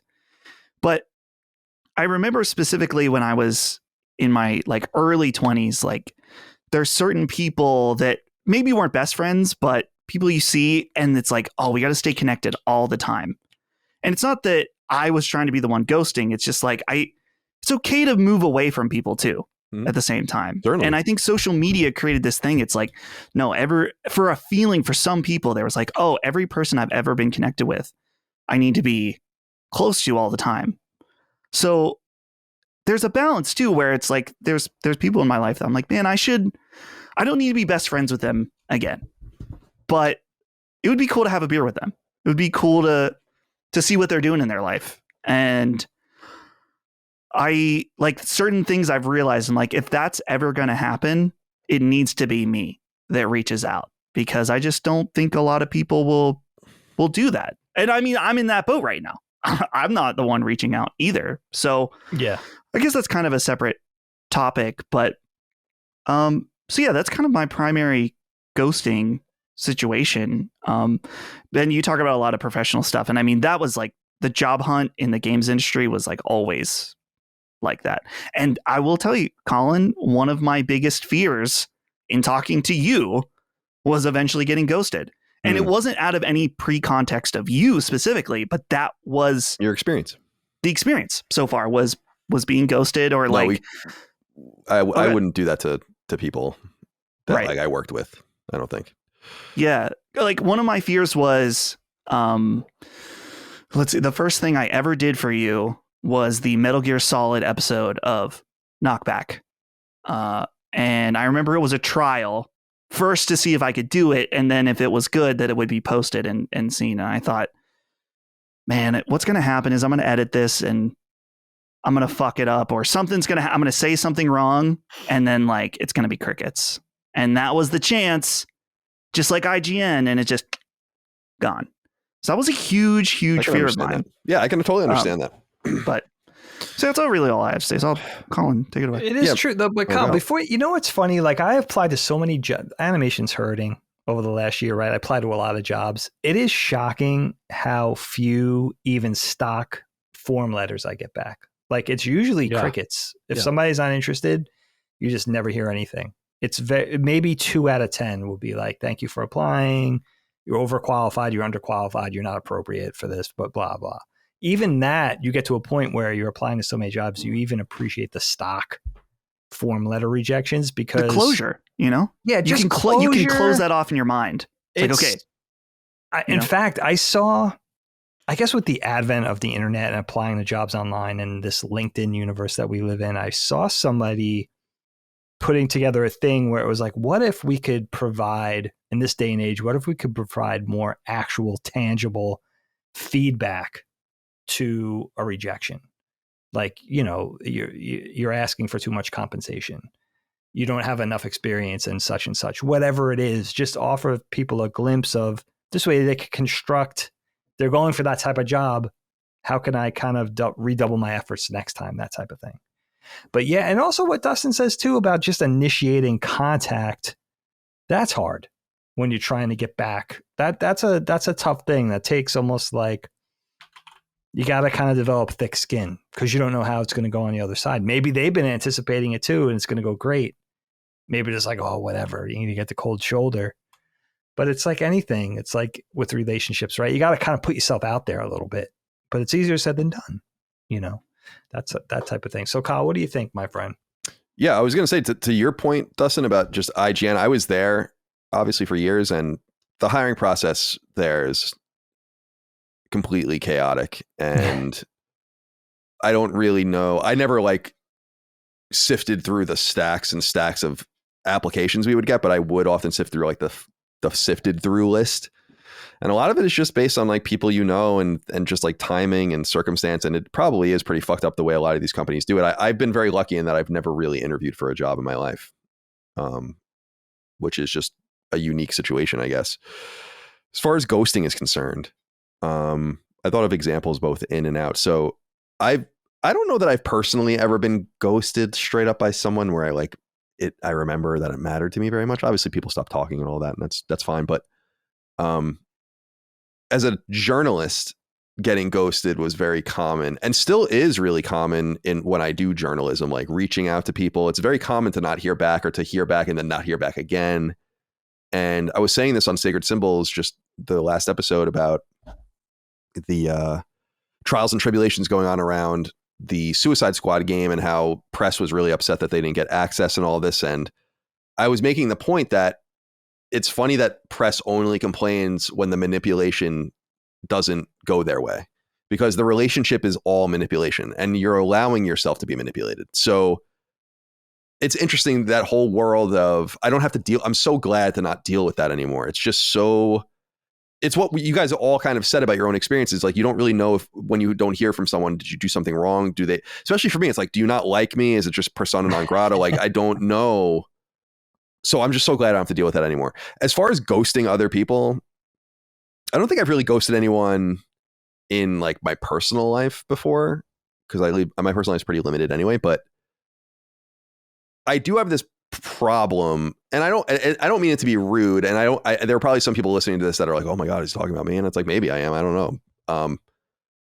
Where I just feel like I make a personal connection with a person for one reason, and they seem to exploit that to continue to correspond with me. Sometimes these lengthy emails and stuff. And I'm like, dude, no offense, but no, like, I'll respond maybe once kind of shortly and politely, but after a while, people have to kind of take a hint that I don't even speak to people I know and love in my life nearly enough, as I've said many times. And so to have this ongoing correspondence that was supposed to be about this one thing or this one narrow situation, like, we're going to become friends. And I think people kind of take advantage of that conduit more than I would like. And every once in a while, I do find a real friend. And I know that is admitting that is the reason why people do it, I think. But it's very organic. Like, when I knew I was friends with Mike Patelli, it wasn't for like, because we were sending back and forth fucking War and Peace, you know? Right. It was because we just connected, because we were friends. We and Kenneth Kopnick's another good example. And a few others. Brianne Chandler is another friend of mine. She's really awesome. From my Kind of Funny days. Yep. And just certain people that you kind of remain friends with, even though they were a listener or a fan in some way, or we had some sort of limited correspondence. I'm kind of forced to ghost those people because I don't know what you really want from me, and I don't know what you want me to say to you, but we're not. There's one person in particular that, and I'm not going to obviously use any names, and I don't even know if he listens to any of this stuff, but that I think has like really taken advantage of it to an extent where he's like a deeply Christian person, and he's clearly evangelizing. And I find it so distasteful, because it's like, do you think I'm a fucking idiot? Like what is going on here? Like, what you're trying to do? If I was, first of all, I was going to become Christian again, I'd be Catholic. Second of all, it's like overstepping the bounds, and it's doing it over and over again to the point where I've just started to ignore this person, because it's like, I don't know what you want from me. I don't think you know me very well if you think that you should, like, you think you're going to be the one that gets me to like return to the faith, like, not my deeply Catholic family that I'm surrounded by. Email, Colin? Yeah, like email, yeah, that kind of, yeah. And it's like, interesting. I just find that so presumptuous, because it's like, you think, I went to Catholic school, dude. You think like an evangelical Protestant Christian is going to come in and evangelize to me and make me see God or Jesus as this thing that I don't see it as anymore, and to each their own. But to me, I'm like, that shows how little you know me and how much this doesn't work. Not because you believe, because I don't care about that. And like I said, our dad is deeply Catholic. He's a holy man. Yeah. He's a holy man. Our whole family would call themselves Catholic, but our dad certainly is like, he practices. Yeah, practices every Sunday. He, without fail, all the different groups and the volunteering and Eucharistic ministry, and all, and Meals on Wheels, and like all the kind, like, you think you are the one that's gonna, and that to me just annoys me, because it's like, that just means you don't know me, and this relationship can't really work. And it's not like the only part of the conversation, but it's the point. And I can tell. And I'm like, you must think I have an 80 IQ or something like that. Seriously. You better make sure this guy doesn't transform you, man. Cut to 3 months from now, Colin. Christian. Go. No offense to Protestantism and evangelical Christianity, but that's certainly not going to get me. Like, there's no chance of that happening. Like literally 0.0% chance. If I were going to believe again in a Christian sect, I'd be Catholic. I want to be very clear about that. Catholic. That's got to be hard to do over email, though. You got to give this guy credit. Well, Colin, I was going to yeah, say, I definitely disagree with this person's methods, and obviously, anybody who knows you or knows your content or your how much you've talked over the years about religion is foolish to do that. But it does make me think of, I think it's off quoted from Penn Jillette, where he basically says, like, if you actually believe this and you don't try to convert someone with everything you have, how much must you hate them? So, like, in some sense, the fact that he's trying, he might be trying to save me or something, right? But to me, I look at that as so. You're right, but I look at that as so trivial. It's like, dude, you're not saving me from shit. No offense. Like I believe that. I've said this before. 100%. If Catholic doctrine, let's just say, is true, and I die and I go to St. Peter, you really think he's not let me into heaven? What the fuck did I do? That's nonsense. I just don't believe it. Like, I simply don't believe it. They're going to be like, oh, you were fine. You didn't really hurt anyone. You didn't really try to do anything. You lived a moral and decent life, but you didn't believe? Well, our God cares deeply about this for some reason. And so you got to go, no, I don't believe it. I just don't believe. So, like, there's not even any, like, internal monologue with me where I'm like, you really should, like a what am I thinking about? A Pascal's wager, where it's like, I'm not even there. It's like, I simply believe that a just God would not look at someone like me and be like, yeah, just because you didn't believe, you got to go. So, like, the whole evangelical thing to me just doesn't resonate, even if I do die and end up at the gate. In the most Catholic doctrinaire point of view, I just refuse to believe that. And that's even a disagreement I've said before many times. Our dad is like, I don't know about you. I don't know what the doctrine really says about what's going to happen to you. Let's enjoy our time here, because I don't know we're going to be together after. Yeah, he's definitely, our dad will be at the live show in New York City, and I've already written a few jokes about him, so don't you even worry about this. Got him. I'm going to be busting his balls, because the whole thing will be like, we could finally bust his balls in person, so allow me to. I love it. Like when we thought paper towels were fucking sheets of gold. I wasn't allowed to use I didn't even know you were allowed to use paper towels until I was like 27. All right. So yeah, that's kind of where my ghosting is. And I know it sounds mean, and I don't mean it to be mean. Because I've spoken with famous people and still speak, and I'm not famous, but like a person you listen to or whatever, you know what I mean? But I've spoken to, and I do speak to real famous people behind the scenes, sometimes not a huge group of them, and I know my place in that person's life. Right. It's like, are you kidding? Like, I correspond with Mike Florio once in a blue moon, who's like one of my very favorite football analysts and podcasters. Sure. Because like once in a blue moon, he'll say his email address. And like, if you know, you know, and if you don't, you don't. And I'll write him a few sentences and he'll write me a sentence back.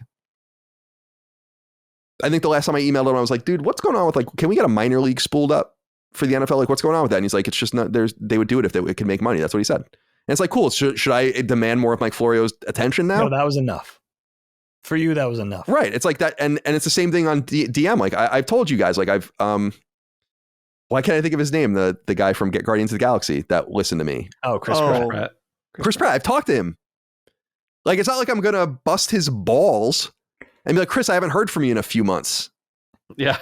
Or text Joe, right? Yeah. Or Joe. People always say that with Joe Rogan. It's like, yeah, I have Joe's number and we DM, and it's like, you got to go back on Rogan. It's like, you don't understand.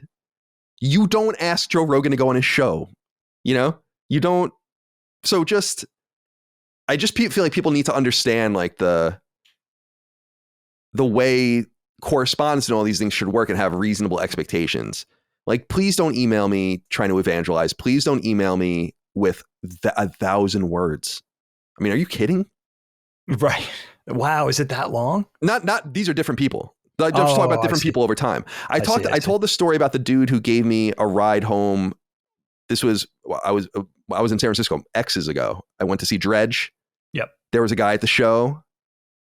He was like, "Oh, let me give you a ride." And I was like, I really don't. I knew at the time, I was at IGN at the time. I'm like, "Oh, I'm good." But my girlfriend at the time was like not feeling well. She's like, "Come on, man." Like, and I'm like, "Fine." So at the end of it, I had to exchange numbers with this dude because he's like, "Oh, can I have your number or whatever?" And I'm like, "All right, fine." And then for years, until the point where I'm like, I'm not answering you anymore, dude. Like, are you kidding? But you saw the writing on the wall. I knew. I fucking knew it immediately, dude. And because in the San Francisco IGN era, we had a friend named Mike Mitchell. And Mike Mitchell was a listener of Podcast Beyond who ended up living with Greg and I for 4 years. And we became real friends. Dream. We became real friends. He worked for the Boys and Girls Club in San Francisco. He was like a teacher. He had Niners season tickets. We used to go to Niners games. He was a great guy. And he had a cat named Chloe who lived with us. And I think people saw that experience and were like, oh, yeah, that could be me. And it's like, you just don't get it. Like Mike Mitchell rolled up the first time I met him. Yeah. Outside of IGN because we were corresponding, and he was smoking a blunt. And I'm like, this is my guy, Mike Mitchell. We immediately became friends. You know, like it was just a vibe to him. You know, it's so much. The chemistry is so much more than that one ingredient of access. You know, yeah. And I know it sounds dickish, but I think that's the case with a lot of people. Sure. You know, like I think you have to just know your place in some sense and not dump onto people. And I think some people do that to me. And I do try to be patient with that. And I do correspond sometimes deeply with people on like their personal problems and stuff. But generally speaking, I find it a little exhausting. So that requires a level of ghosting. But that's because people don't understand the social cues. I'm never going to ghost you if you just message me once.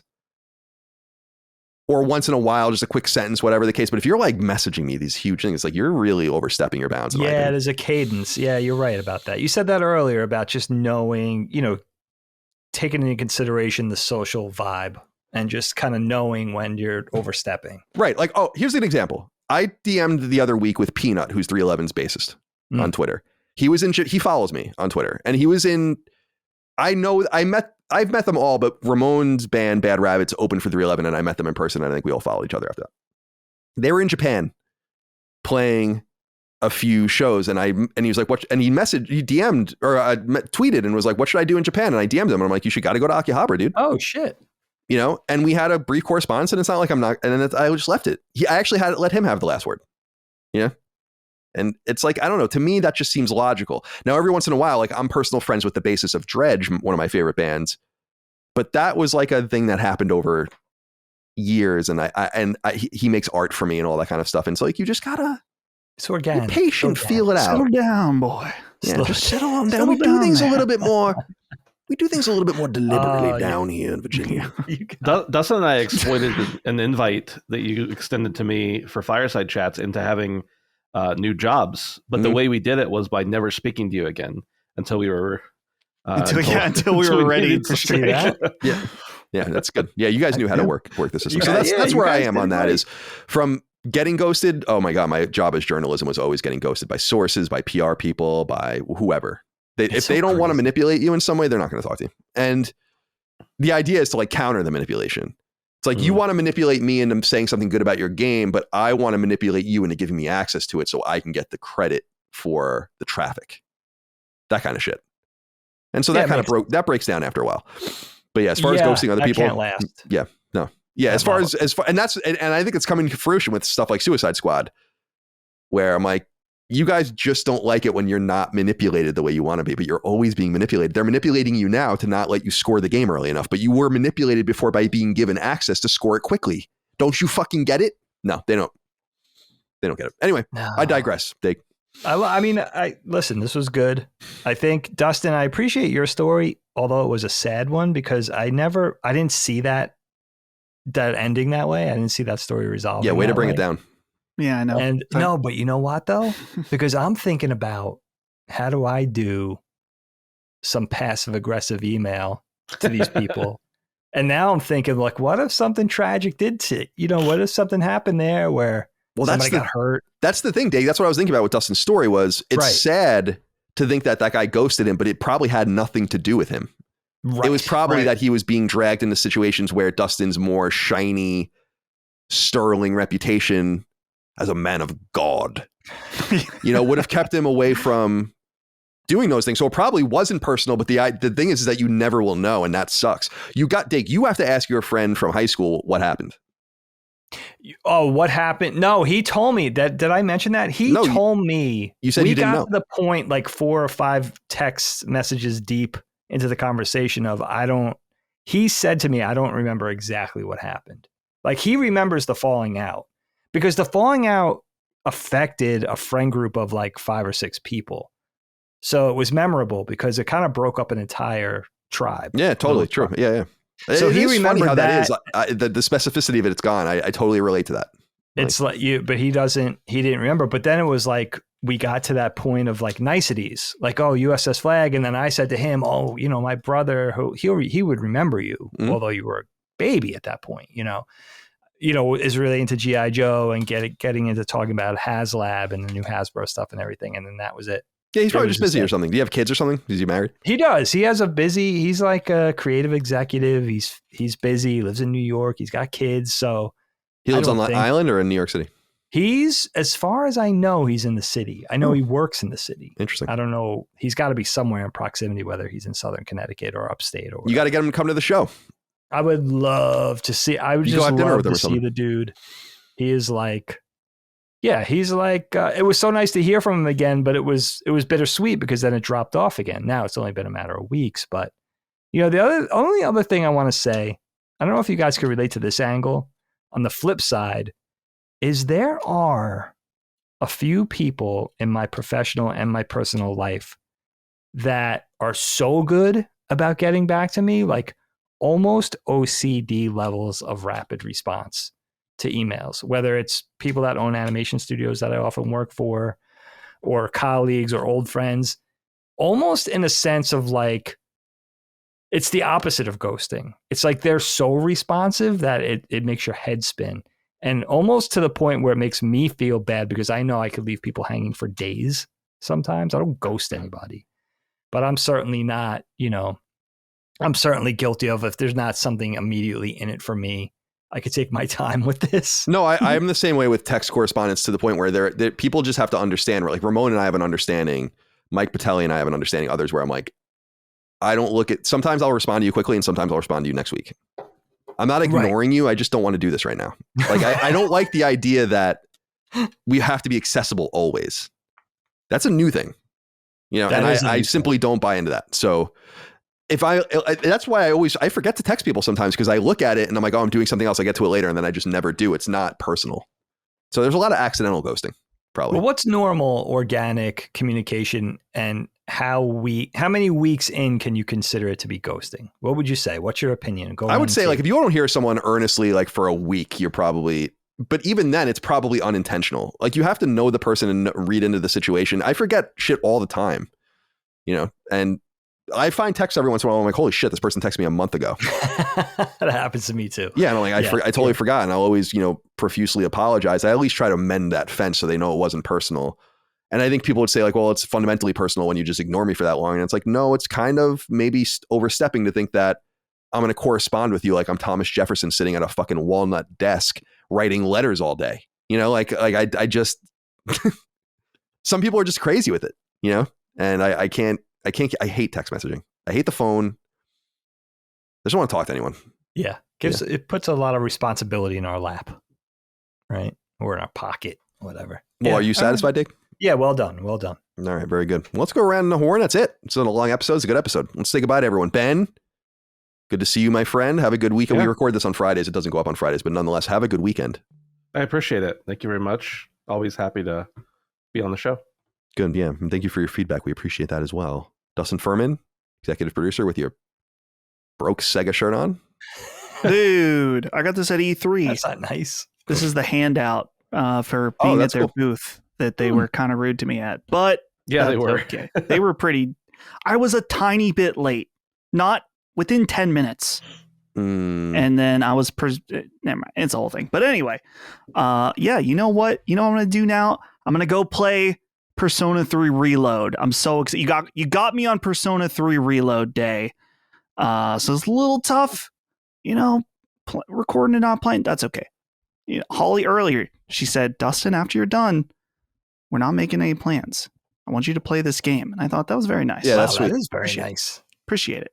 What? So maybe we'll order takeout or something. We'll see if that fits in with calories and stuff. But yeah, just going to chill out. Try to relax for a bit. Very well. But thank you for having me today. You're very welcome. Dagan, goodbye to you, my friend. Have a good weekend. It was super fun. Thank you, guys. I have to shout out to Colin. He hit me to the Death Stranding 2 trailer / state of hell yeah footage, a few days ago. And I just have to say, I didn't know how to tweet about this. That is the most fever dream 8 minutes that I've ever seen in my entire life. Yeah. The guitar is awesome, isn't it? I'm astounded by it. I love the guitar. Dude, It's just like it really, Colin sent me a text late at night and reminded me, you got to go check this out, along with the other things that I still haven't checked out. Yeah, I sent him 3 things that I thought you would like. I sent you, what did I send you? Death Stranding 2. Judas, Death Stranding 2. Judas. And one Levine's other Project. one that I don't remember. Silent Hill, maybe? Was it Silent Hill? Stellar Blade.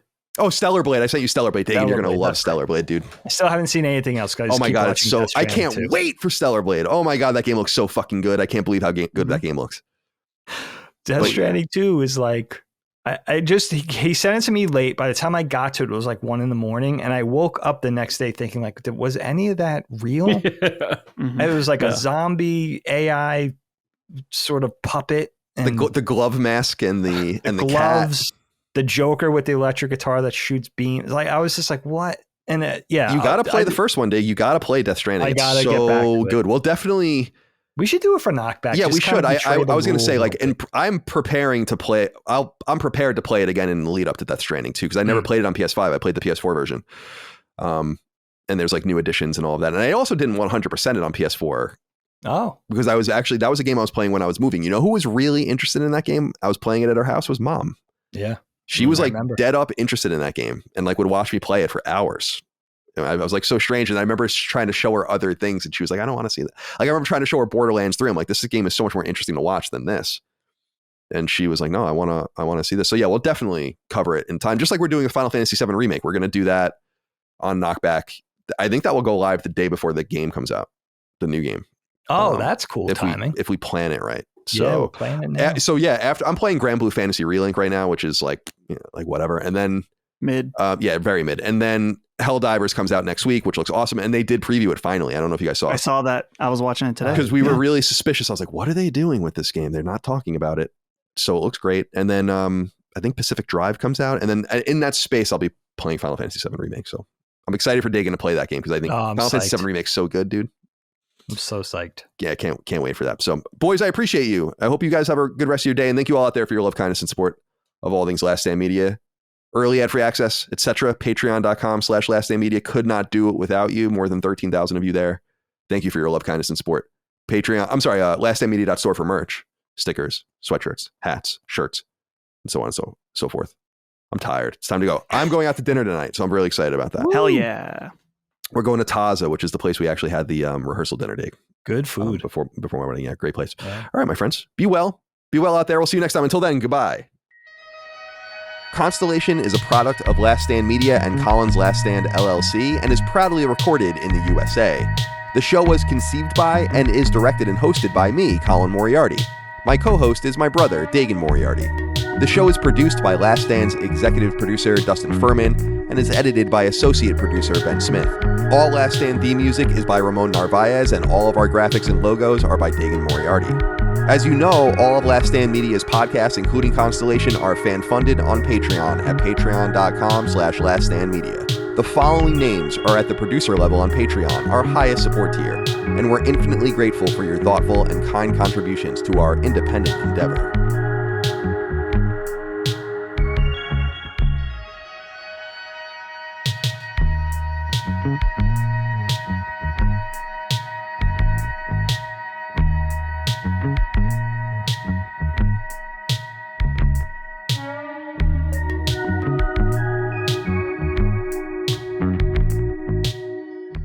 Greetings and salutations. Welcome back. What is this show? No. Let me start again. Yeah, I'm all confused already. I'll put that at the end. I was going to put Knockback.